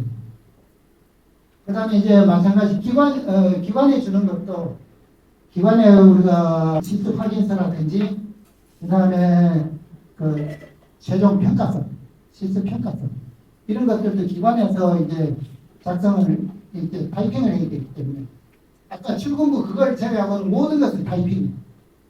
그 외에는 수기가 없어요. 모든 것이 타이핑이기 때문에 우리가 줘가지고 그쪽에서 이제 그 사회복지사가 슈퍼바이저가 타이핑해서 여러분들한테 다시 돌려줍니다. 이렇게 해서 이제 그 기관 분석 보고서도 이건 직접 쓰는 거예요. 직접 쓰는 거. 이 기관 분석에 보면은 기관의 역사적 변천, 그 다음에 그러니까 하나하나 보시면은 여러분들이 요대를 하셔야 돼요. 그 다음에 기관의 역사에 대해서 실질적인 평가를 해요. 기관의 역사에 대해서 우리가 사실 잘 모르잖아요. 모르는데 내가 평가를 해야 돼. 내가 가보니까 이렇더라. 예를 들면은 제가 했던 데는 처음에 YMCA에서 시작해가지고 이렇게 어려워가지고 통도서 자비원에서 넘겨받아서 이거는 이제 가면은 안내를 해주던가 처음에 가시면 오리엔테이션 할 때 기관에 따라가지고 이렇게 PPT를 해준 데 있어요. 그러면은 그 내용이 다 있고 그 다음에 이제 그 기관에 기관에서 여러분들한테 오리엔테이션 할 때 기관장이 많이 특정을 해주시는 경우도 있습니다. 대부분 그렇게 해서 거기에서 노트 하나 꼭 매일 가지고 다니셔야 돼요. 그래서 얘기하는 건 한마디도 놓치지 말고 다 받아쳤지. 근데 보통 기관장들이 막 웅변을 다 잘하는 분들이 아닐 수도 있어요. 이게 웅변을 잘하시는 분들은 진짜 강사처럼 막 이렇게 잘 설명을 해주시는 분도 있지만 그렇지 않은 분들은 주어 딱 빼고 그 목적어부터 얘기해요. 이러면은 목적어하고 동사하고 이런 거를 잘 캐치해가지고 내가 문장을 만들어야 돼요. 그러니까 그 정도 인정을 하셔야 되고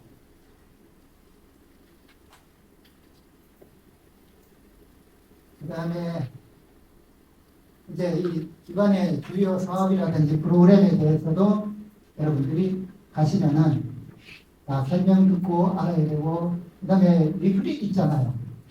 그 기관의 리플릿 요만하게 해가지고 그 기관을 안내하는 그런 것들은 버리지 말고 끝까지 가지고 계시다가 세미나의 과제 자료에 꼭 필요합니다. 그 다음에 그 기관에 대한 인터넷 홈페이지가 있으면 거기에 대한 자료도 충분히 최대한 활용을 하셔야 돼요.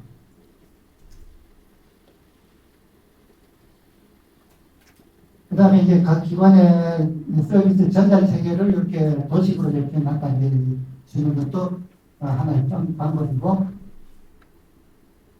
그 다음에 기관의 뭐 조직 구조 같은 것도 이것도 꼭 들어가요. 이건 그냥 이 양식이 다 들어가 있는 거예요. 그렇기 때문에 그런 데는 대부분 좀 간단해요. 간단하기 때문에 어려운 건 아니니까 이렇게 만드시면 되고. 그 다음에 예산 및 후원 지원 사항은 이런 것들은 그 기관에 가시면 이것도 마찬가지로 오리엔테이션 할 때 자료 줍니다. 다 주고. 그 다음에 요즘 이음에 가시면은 이런 정보들, 기관 정보들을 다 공개하게 돼 있어요. 그렇기 때문에 거기 가셔가지고 조회해가지고 기록하셔도 돼요.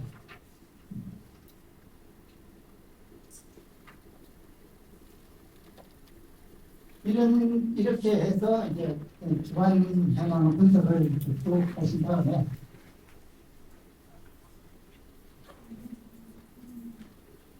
그다음에 이제 실습일지를 쓰게 됩니다. 실습일지를 쓰는데 실습일지는 다음에 조금 이따가 따라서 보여드리고 실습 이 중간평가서 아까 말씀드렸죠? 이게 중간평가서 양식인데 실습 지도자와 실제 중간평가를 진행하는 경우에만 작성하며 실습기관에서 별도로 제공한 양식이 있는 경우에 그 양식으로 제출해도 된다. 이렇게 되어 있습니다. 나중에 이거 우리가 이 양식에 의해서 서류를 제출할 때는 학교를 제출할 때는 요거 다 지워요. 밑에 페이지도 다 지워요. 안 맞거든. 자, 이렇게 중간평가는 아까 우리 설명하셨듯이 그런 내용들이 쭉 나야 돼요. 요게 이제 현장 실습 평가서 마지막에 이제 끝날 무렵에 자신이 또 하는 거예요. 이것도 마찬가지. 기관에서 별도 정원 평가서 있으면은 그거 쓰고 아니면은 이 형식으로 하는데 실시한 경우에만 작성한다.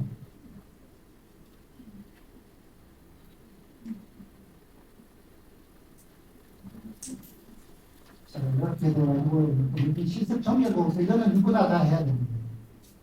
누구나 다 해야 되는데 이것도 아까 기간 분석하고 거의 뭐 유사해요. 유사하고 여기에는 이제 이렇게 쭉 내려가 보면은 실습 일정도 여기 또 하나 붙여요. 앞에 붙어 있지만은 또 붙여. 그러니까 이건 복붙하면 되겠죠.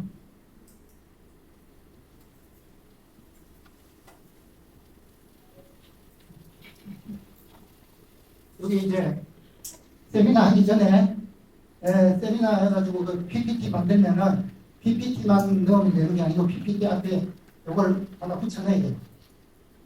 요거 그냥 요양식 그대로 자기 이름하고 요것만 채워가지고 앞에다 붙이면 되고 요거는 요거 상당히 헷갈리는 일이 많아. 요거는 조금 더 재밌다. 요거는 사회복지 현장 실습하기 힘든데 요거는 어디까지 작성해서 보내야 되느냐. 우리가 요까지 작성하면 돼요. 밑에는 세미나 교수가 있고 학과장 직인이 있어요.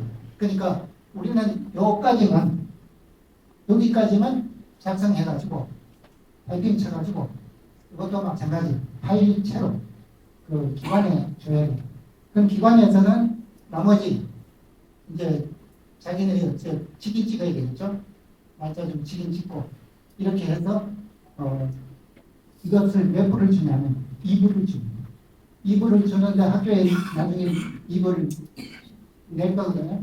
이거는 봉인된 봉투로 줍니다. 열면 안 돼요. 이건 비밀이.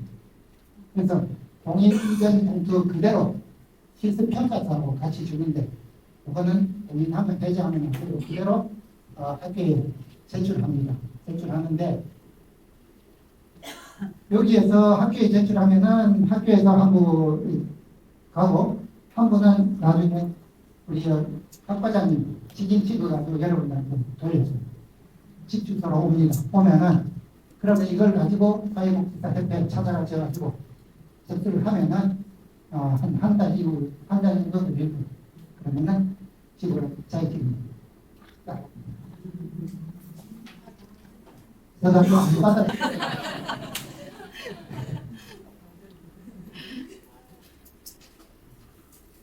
여기 작성하는 요 재발급서인데 원본을 분실하면은 곤란해요. 재발급하기가 되게 어려워. 그래서 분실하지 않도록 주의하시고 그리고 저 같은 경우는 아예 처음부터 세부를 요구를 받아요. 확인서 세부 해가지고 두 분은 고민하고 한 분은 나한테 따로 주십시오. 해가지고 따로 받아놨어요.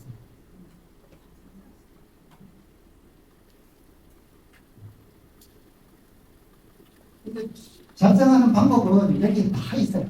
뭔가 꼼꼼히 읽어보면은 제가 지금까지 설명드린 게 여기 다 있어요. 그래서 여기 오면 다 읽어보시면 되는데 근데 읽어보는 것하고 실제적으로 보시는 거하고 좀 다를 거예요. 그렇게 해서 요거 이제 이것도 실습평가서 요거는 이제 작성해가지고 작성을 하는 게 아니고 요거는 그대로 요 앞에 요것만 그 인적사항 요것만 넣어가지고 바로 기관에 주는 거예요. 실습하겠다는 마찬가지입니다. 그래서 요거는 여기 성격표라고 봅니다. 여기 보면은 내가 몇 점 받았는지 여기 1, 2, 3, 4, 5점까지 있어요. 그래서 내가 평가를 받게 돼요. 그래서 이 평가가 실습 최종 실습 평가라고 성적이라고 보시면 돼요. 이게 되게 많아. 한 개만. 이렇게도 있고. 지금 평가서도 마찬가지. 이것도 기관에 줘야 됩니다. 지도 교수가 봐요. 지도 교수가 하신 거고, 지도한 상태고, 또 지도해 주는 거고, 이렇게 하면은, 이거는 내가 일정 변경할 때 신청하는 양식입니다. 아까 설명드렸듯이 내가 몸이 아파가지고 밑이 빠졌다. 그러면은 곤란하잖아. 이거 써가지고 내 사유서라는 카톡으로 보시면 돼요. 자, 이렇게 해서 이제 그 실습 서류에 대한 설명을 마쳤고,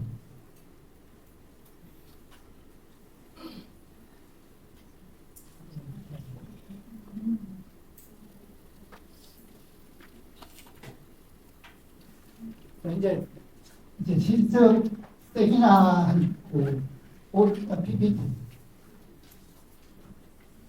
내가 갔다 온 곳이 이제 안하율 장애인 보호 작업장인데, 세미나를 하면은 자신이 갔다 온 그 기관의 그 기관 현황을 PPT로 만들어서 제출하라, 이런 과제였습니다. 과제는 물론 그때 달라질 수도 있어요. 그렇지만 대부분 이런 식으로 나옵니다. 그러면은 제가 갔다 온 데는 이 안하율 장애인 보호 작업장입니다. 이렇게 이제 첫 화면을 구성을 해봤고, 그 다음에 목차가 이런 것들은 이 목차라든지 이런 것들은 기본적으로 이제 지켜야 되는 거죠. 그 다음에 기관 전경 사진이 있으면 붙이고, 이런 기관명이 이래 안하율이라는 기관은 제가 다녔을 때 좀 특별하잖아요. 이름이. 그래서 그냥 우리 보통 뭐 어디 무슨 남구 무슨 집이고 이런 게 아니고 이름이 좀 특별해가지고 제가 미리 그 인터넷에서 검색해가지고 여기서 검색을 했어요. 해보니까 안하율은 이런 그 이름에 유래가 있더라. 미리 알고 가서 면접할 때 도움이 돼요. 그러니까 미리 기관에 대한 정보를 인터넷을 통해서 알고 가시면은 가서도 내가 당당해질 수도 있고, 그래. 기관장하고 대화해보면은 뭔가 다른 느낌을 주게 됩니다. 그러면은 실습하는데 도움이 되겠죠. 그리고 기관 현황은 이제 이렇게 주소랑 뭐 어디 운영 주체나 어디고 리뷰를 이렇게 간단하게 기관 현황을 작성하십니다. 미션과 비전 이렇게 작성하십니다. 이거 미션과 비전은 그냥 그 기관의 리플렛에 다 있어요. 다 있기 때문에 그냥 옮겨 적으시면 돼요. 그럼 시설 연령이 그 기관의 역사, 뭐 어떻게 만들어지고 어떻게 이동하고 뭔 사업을 했고 이런 것들이고, 그럼 기관의 조직은 이렇게 만들어집니다. 전체 몇 명이고 이런 식으로 간단하게 하시면 됩니다. 그 다음에 이 기관의 이용자들은 어떤 절차를 이용해서 어떻게 수행을 하고 있다. 그런 것이고, 재활 과정은 이제 이렇게 표시가 돼서 어떤 과정을 거쳐서 최종 단계까지 간다. 이렇게 설명하시면 됩니다. 그러니까 주요 사업으로서는 뭐 교육재활, 직업재활, 사회재활 이런 것들이 있다. 이렇게 간단하게 복잡하지 않아도 돼요. 복잡한 것보다가 간단하면서도 그 파워, 힘있게 이렇게. 프로그램 활동은 여기 보면 뭐 직업재활 훈련으로서는 소독 방역에 직접 이제 이용자들이 종사한다든지, 그다음에 건강관리로는 심폐소생술이라든지 뭐 이런 프로그램들이 있어요. 이런 것들 대표적으로 이제 적어주시면 문화여가 프로그램도 대표적으로 하나씩 그렇게 삽입해 주시면 됩니다. 그다음에 실습 소감 실습 소감으로서 뭐 힘들었고, 그 다음에 실습 과정에서 뭐 여러 가지 이것은 왜 이럴까? 왜 정책을 왜 이럴까? 이런 뭐 의문점을 실습하시면서도 의문점을 여기 실습 일지에도 내가 의문하는 점 이렇게 적는 많이 있어요. 그렇기 때문에 그것도 실습하시면서 내가 왜 이럴까 의문점을 항상 제기를 하셔야 됩니다. 그 다음에 저 같은 경우는 장애인 보호사업자에서는 왜 최저임금을 주지 않을까 이런 의문을 제기를 했어요. 근데 장애인 재활작업장은 보호작업장은 우리나라 법에 최저임금 지급 제외 대상.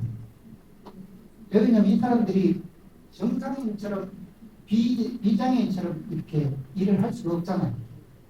그렇기 때문에 이 사람들 최저시급 줘버리면은 기관 운영이 안 돼요. 이 기관 운영도 사실 1년에 한 6, 7억 정도 예산을 가지고 있습니다. 실제로 기부라든지 아니면은 여기서 아까 소독 작업하고 자동차 인가원 사업하잖아요. 거기서 연간 5천만 원 수입이 됩니다.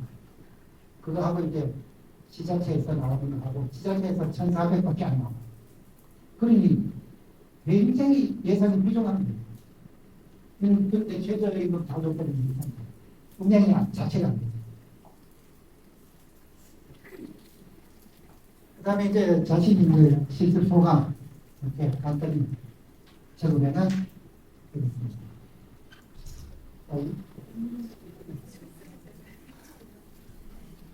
시간이 가면 갈수록 중요한 자료가 뒤에 나옵니다. 자, 이거는 작년에 우리가 여기 학교에서 이제 실습 대상자가 되면은 이제 옵니다. 이렇게 그러니까 1월달 12월 말부터 해서 1월달, 2월달, 3월달, 4월달까지 그 실습을 할 수 있어요. 근데 4월달까지 하면은 앞에 세미나를 하기 어려워요. 그래서 늦어도 2월달 안에 끝내야 돼요. 2월달 안에 끝내는 걸로 잡아요. 그래서 자, 여기 보면은 우리 필수 과목 10과목, 선택 과목 7과목 있죠. 이 중에서 여기서 이것하고 합쳐서 12과목을 이수를 또는 이수를 해야, 이수 또는 이수 중이어야 되고, 그 다음에 작년에 우리가 1단계 실습 참여 신청이 10월 17일 날 있었어요. 10월 17일 날 있었는데, 그 전에 이제 오리엔테이션을 받아요. 이 학교에서 요즘 여기서 오리엔테이션을 하는데, 이 부분이 아까 행아웃하고 줌 교육 있죠. 그 부분에 해당됩니다. 여기 그거예요. 교수님이 줌으로 이렇게 설명을 해요. 설명을 하면은 이제 1차는 내가 학교에 실습하겠습니다. 근데 실습 대상자가 아니면은 이거 안 뜹니다. 안 와요. 그러면은 여러분들이 나는 그 전에 다른 학과에서 뭐 배웠는데 그것까지 합치면은 되는데 왜 안 되지? 다른 학과에서 배운 게 해당이 안 되는 경우입니다. 네, 그러니까 나는 몇 과목 했는데 딴 학과에서 한번 생각하지 마세요. 그러니까 그 다음에 거기에 돼가지고 1단계 신청이 끝나면은 2단계 이제 기관을 내가 탐색하잖아요. 기관을 탐색해가지고 기관에 전화해서 내가 실습해도 되겠습니까? 오케이 하면은 그러면 이제 이 날짜가 또 있어요. 2단계는 이제 우리 12월 11일부터 1차, 2차. 1차는 우리가 12월 23일부터 실습을 했고,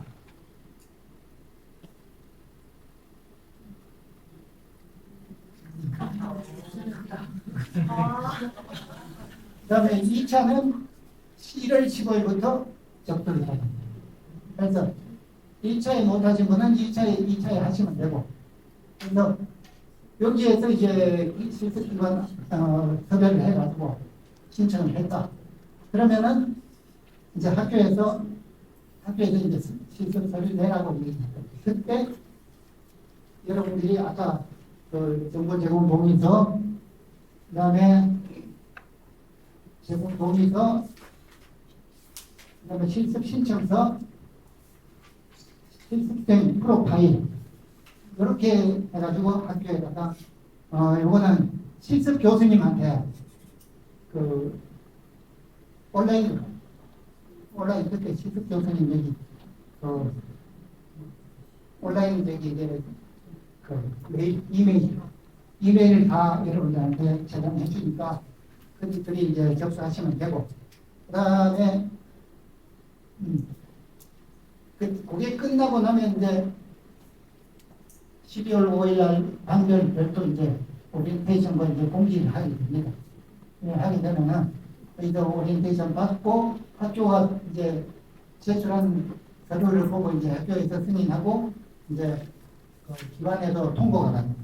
그러면은 이제 그 자기가 원하는 날짜에 가서 이제 실습을 받은 겁니다. 저기 종결 서류는 우리 같은 경우는 5월 20일인데 여러분들은 날짜가 다를 수도 있어요. 그 다음에 실습 확인서는 이게 학교에서 개별적으로 이렇게 보내주는 거예요. 그거는 아까 이거 다 학교에 보내고 실습 확인서 보내서 그러니까 학교에서 검토해가지고 여러분들한테 돌려주는 게 우리 같은 경우는 지금 8월쯤 날짜는 있고 8월쯤으로 오면은 저희들이 가지고 가서 접수를 사회복지사 협회가 여기 앞에 있어요.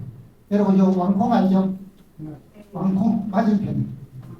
네, 거기에 울산 사회복지사 협회가 있습니다. 거기 가서 접수하시면은 한 달 이내로 나옵니다. 여기서 이제 사회복지 연계 전공 승인자입니다. 여러분들이 다른 학과에서 이렇게 배웠는데 연계 전공을 승인 받은 사람은 이게 이제 인정이 되지만은 연계 승인 안 받은 사람은 10과목 아니라 20과목을 공부해도 해당이 안 된다.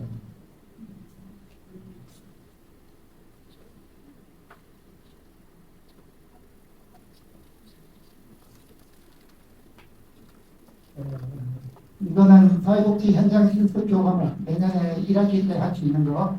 이거는 우리 재학 중에 한 번만 할 수 있다. 단 F학점 받으면은 뭘 할 수 있다. 이 F학 나올 수가 없어요. 이거는 F학 나올 수가 없어. 그냥 자기가 진짜 사고 안 친다면은 내가 가서 언제 해주나 하지 않으면 신청해놓고 안 가.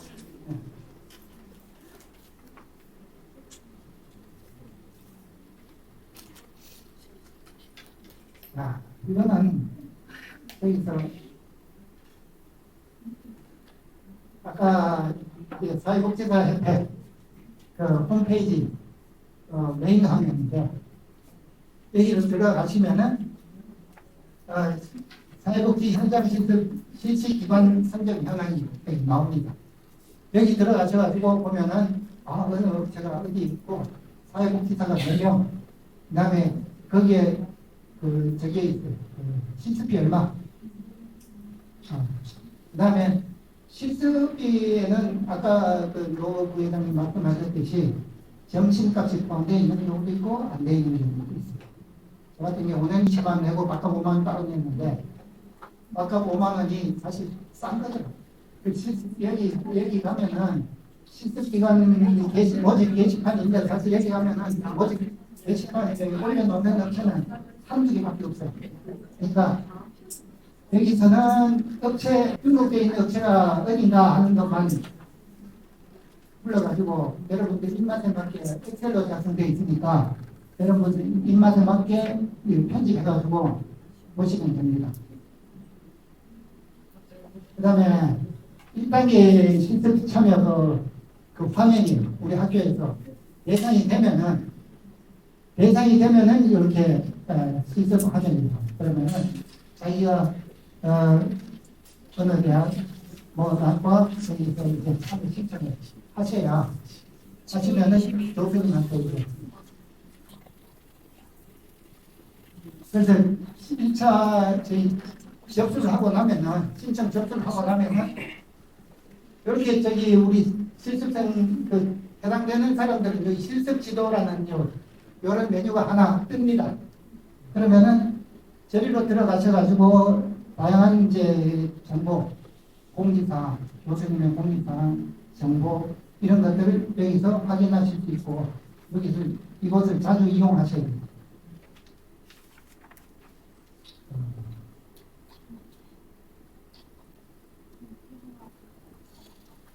그러니까 거기 들어가면 아까 그리도 접속을 하면은 자주 게시판에 교수님이 올려놓은 것들이 내용들이 있어요. 이것을 잘 수시로 확인하셔야 내가 실습 정보를 정확하게 알고 대처를 할 수 있다. 이렇게 말씀드리고.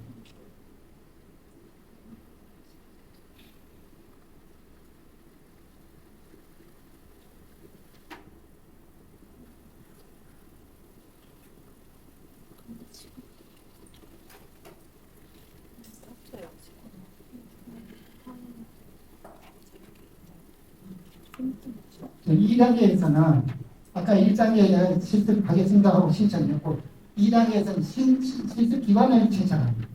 실습 기관 신청할 때는 자신의 그 여기 나의 정보에 보면은 종합 신청 정보 이렇게 접속하셔가지고 수강, 수업, 성적 이렇게 클릭해서 들어가시면은 사회복지 현장 실습기관 신청 여기로 들어가죠. 여기 들어가시면은 이것도 나중에 다 교수님 다 오리엔테이션 때 설명하시겠지만은 여기에도 이제 본인의 인적 사항하고 실습기관의 번호, 기관명 이런 거 다 주고 근데 여기 그 실습기관 홈페이지도 있고 편거도 있죠. 이거 다 찾아서 써내야 돼요. 다 넣고 그 다음에 기관 유형 같은 거 보면은 이 클릭해 보면은 여기에 뭐그 장애인 보호 시설이다, 노인 요양 시설이다 뭐 이런 것들이 나오니까 그렇게 하시고 실습 기간은 내가 정말 하는 시간 1일부터 20일까지 그러면은 예를 들면 20일까지 20일 동안 한다. 그러면은 그렇게 해서 자기 아까 말씀드렸듯이 여유를 하루 이틀 더 하셔가지고 최종 종결 일정은 마지막 날짜 맞춰줍니다. 그렇게 하셔가지고 저장을 누르시면은 2단계 신청이 끝나는 걸로 봐요.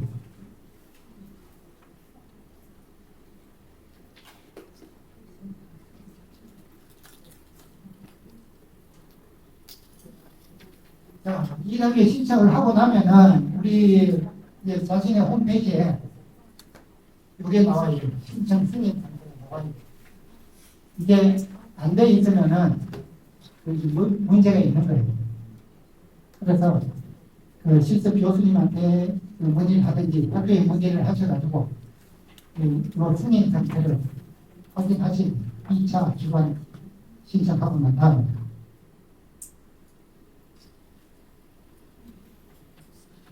이제 이렇게 2차 신청이 끝나고 나면은 학교에서 이제 공문을 보내줍니다. 기관으로 우리 이 학생 실습 발급합니다. 보내고 그러면은 여러분들 다시 기관에 가셔가지고 오리엔테이션 받고 실습 시작하시면 이렇게 해가지고 이제 이게 끝났습니다. 그러면은 지금까지의 질문도 순서 받겠습니다. 진행을 원활하게 위해서 질문 두 분만 받을게요. 네. 기간을 놓쳐버리면 신청 기간 합쳐서 예, 일을 하고 있어서 네. 그 기간에 실습을 못하는 경우가 생길 수도 있을 것 같아요. 그걸 놓쳐버리면 그 다음에 하셔야 되는데 아니 1차 신청이 있고 2차 신청이 있어요. 그러니까 처음에 신청을 못 하시면 2차 신청 기간이 있으니까.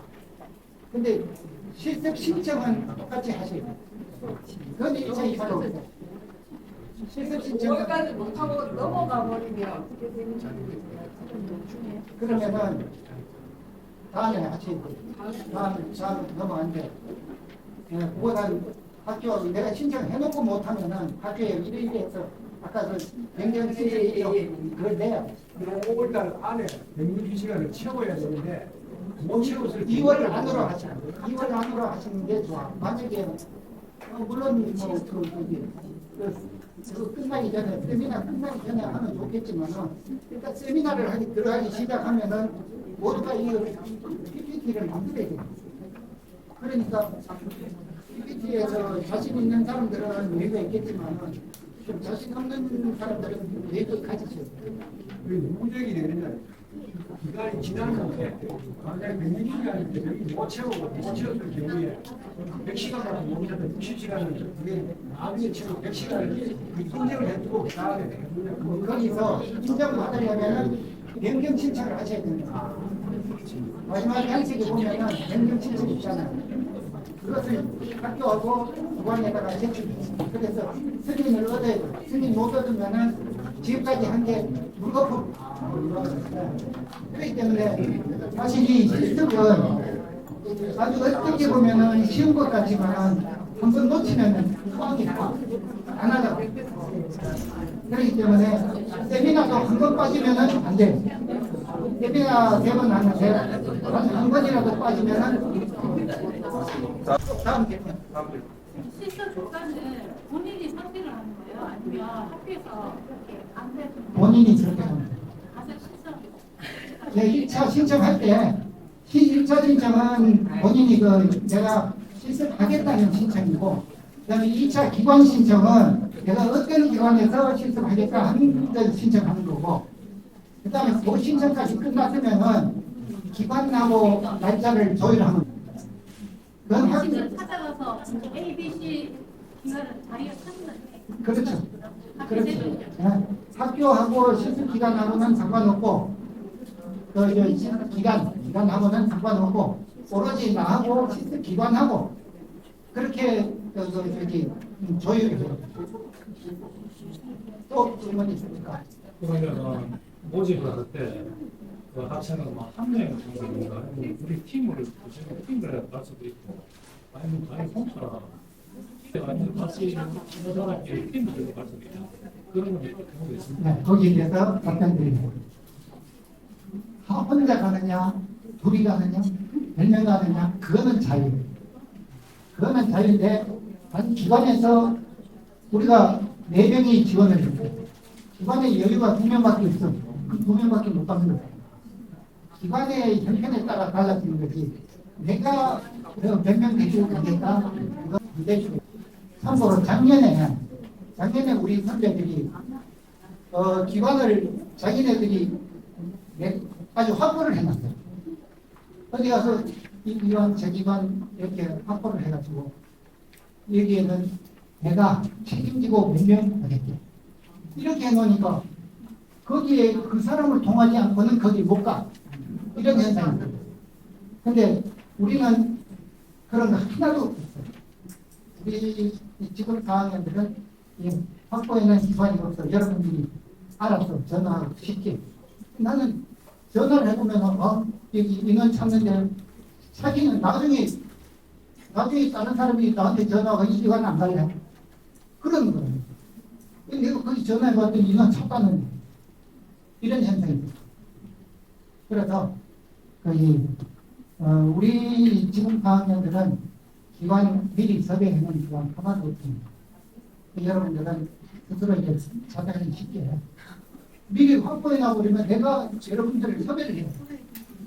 내가 예를 들어서 몇 기 기관에 신입생 몇 명 보낼게 하고만 연락해. 이러면은 여러분들이 말을 통하지 않으면 신청할 수가 없어요. 그래서 올해는 그 실습을 되도록이면 그 2월 달까지 마무리를 지었으면 좋겠다 얘기를 하셨잖아요. 그럼 저희 같은 경우 지금 3학년인데 그럼 올해 12월 달부터 그 실습이 가능하다는 말씀이신가요? 12월 한 마지막 주쯤 되면은 실습 가능해요. 아, 12월 마지막 20일 무렵. 아, 그때부터 이제 무조건 들어가야 된다고. 그 2월 달까지는 마무리를 지어야 된다는 그러면은 말씀이시네요. 가장 제일 그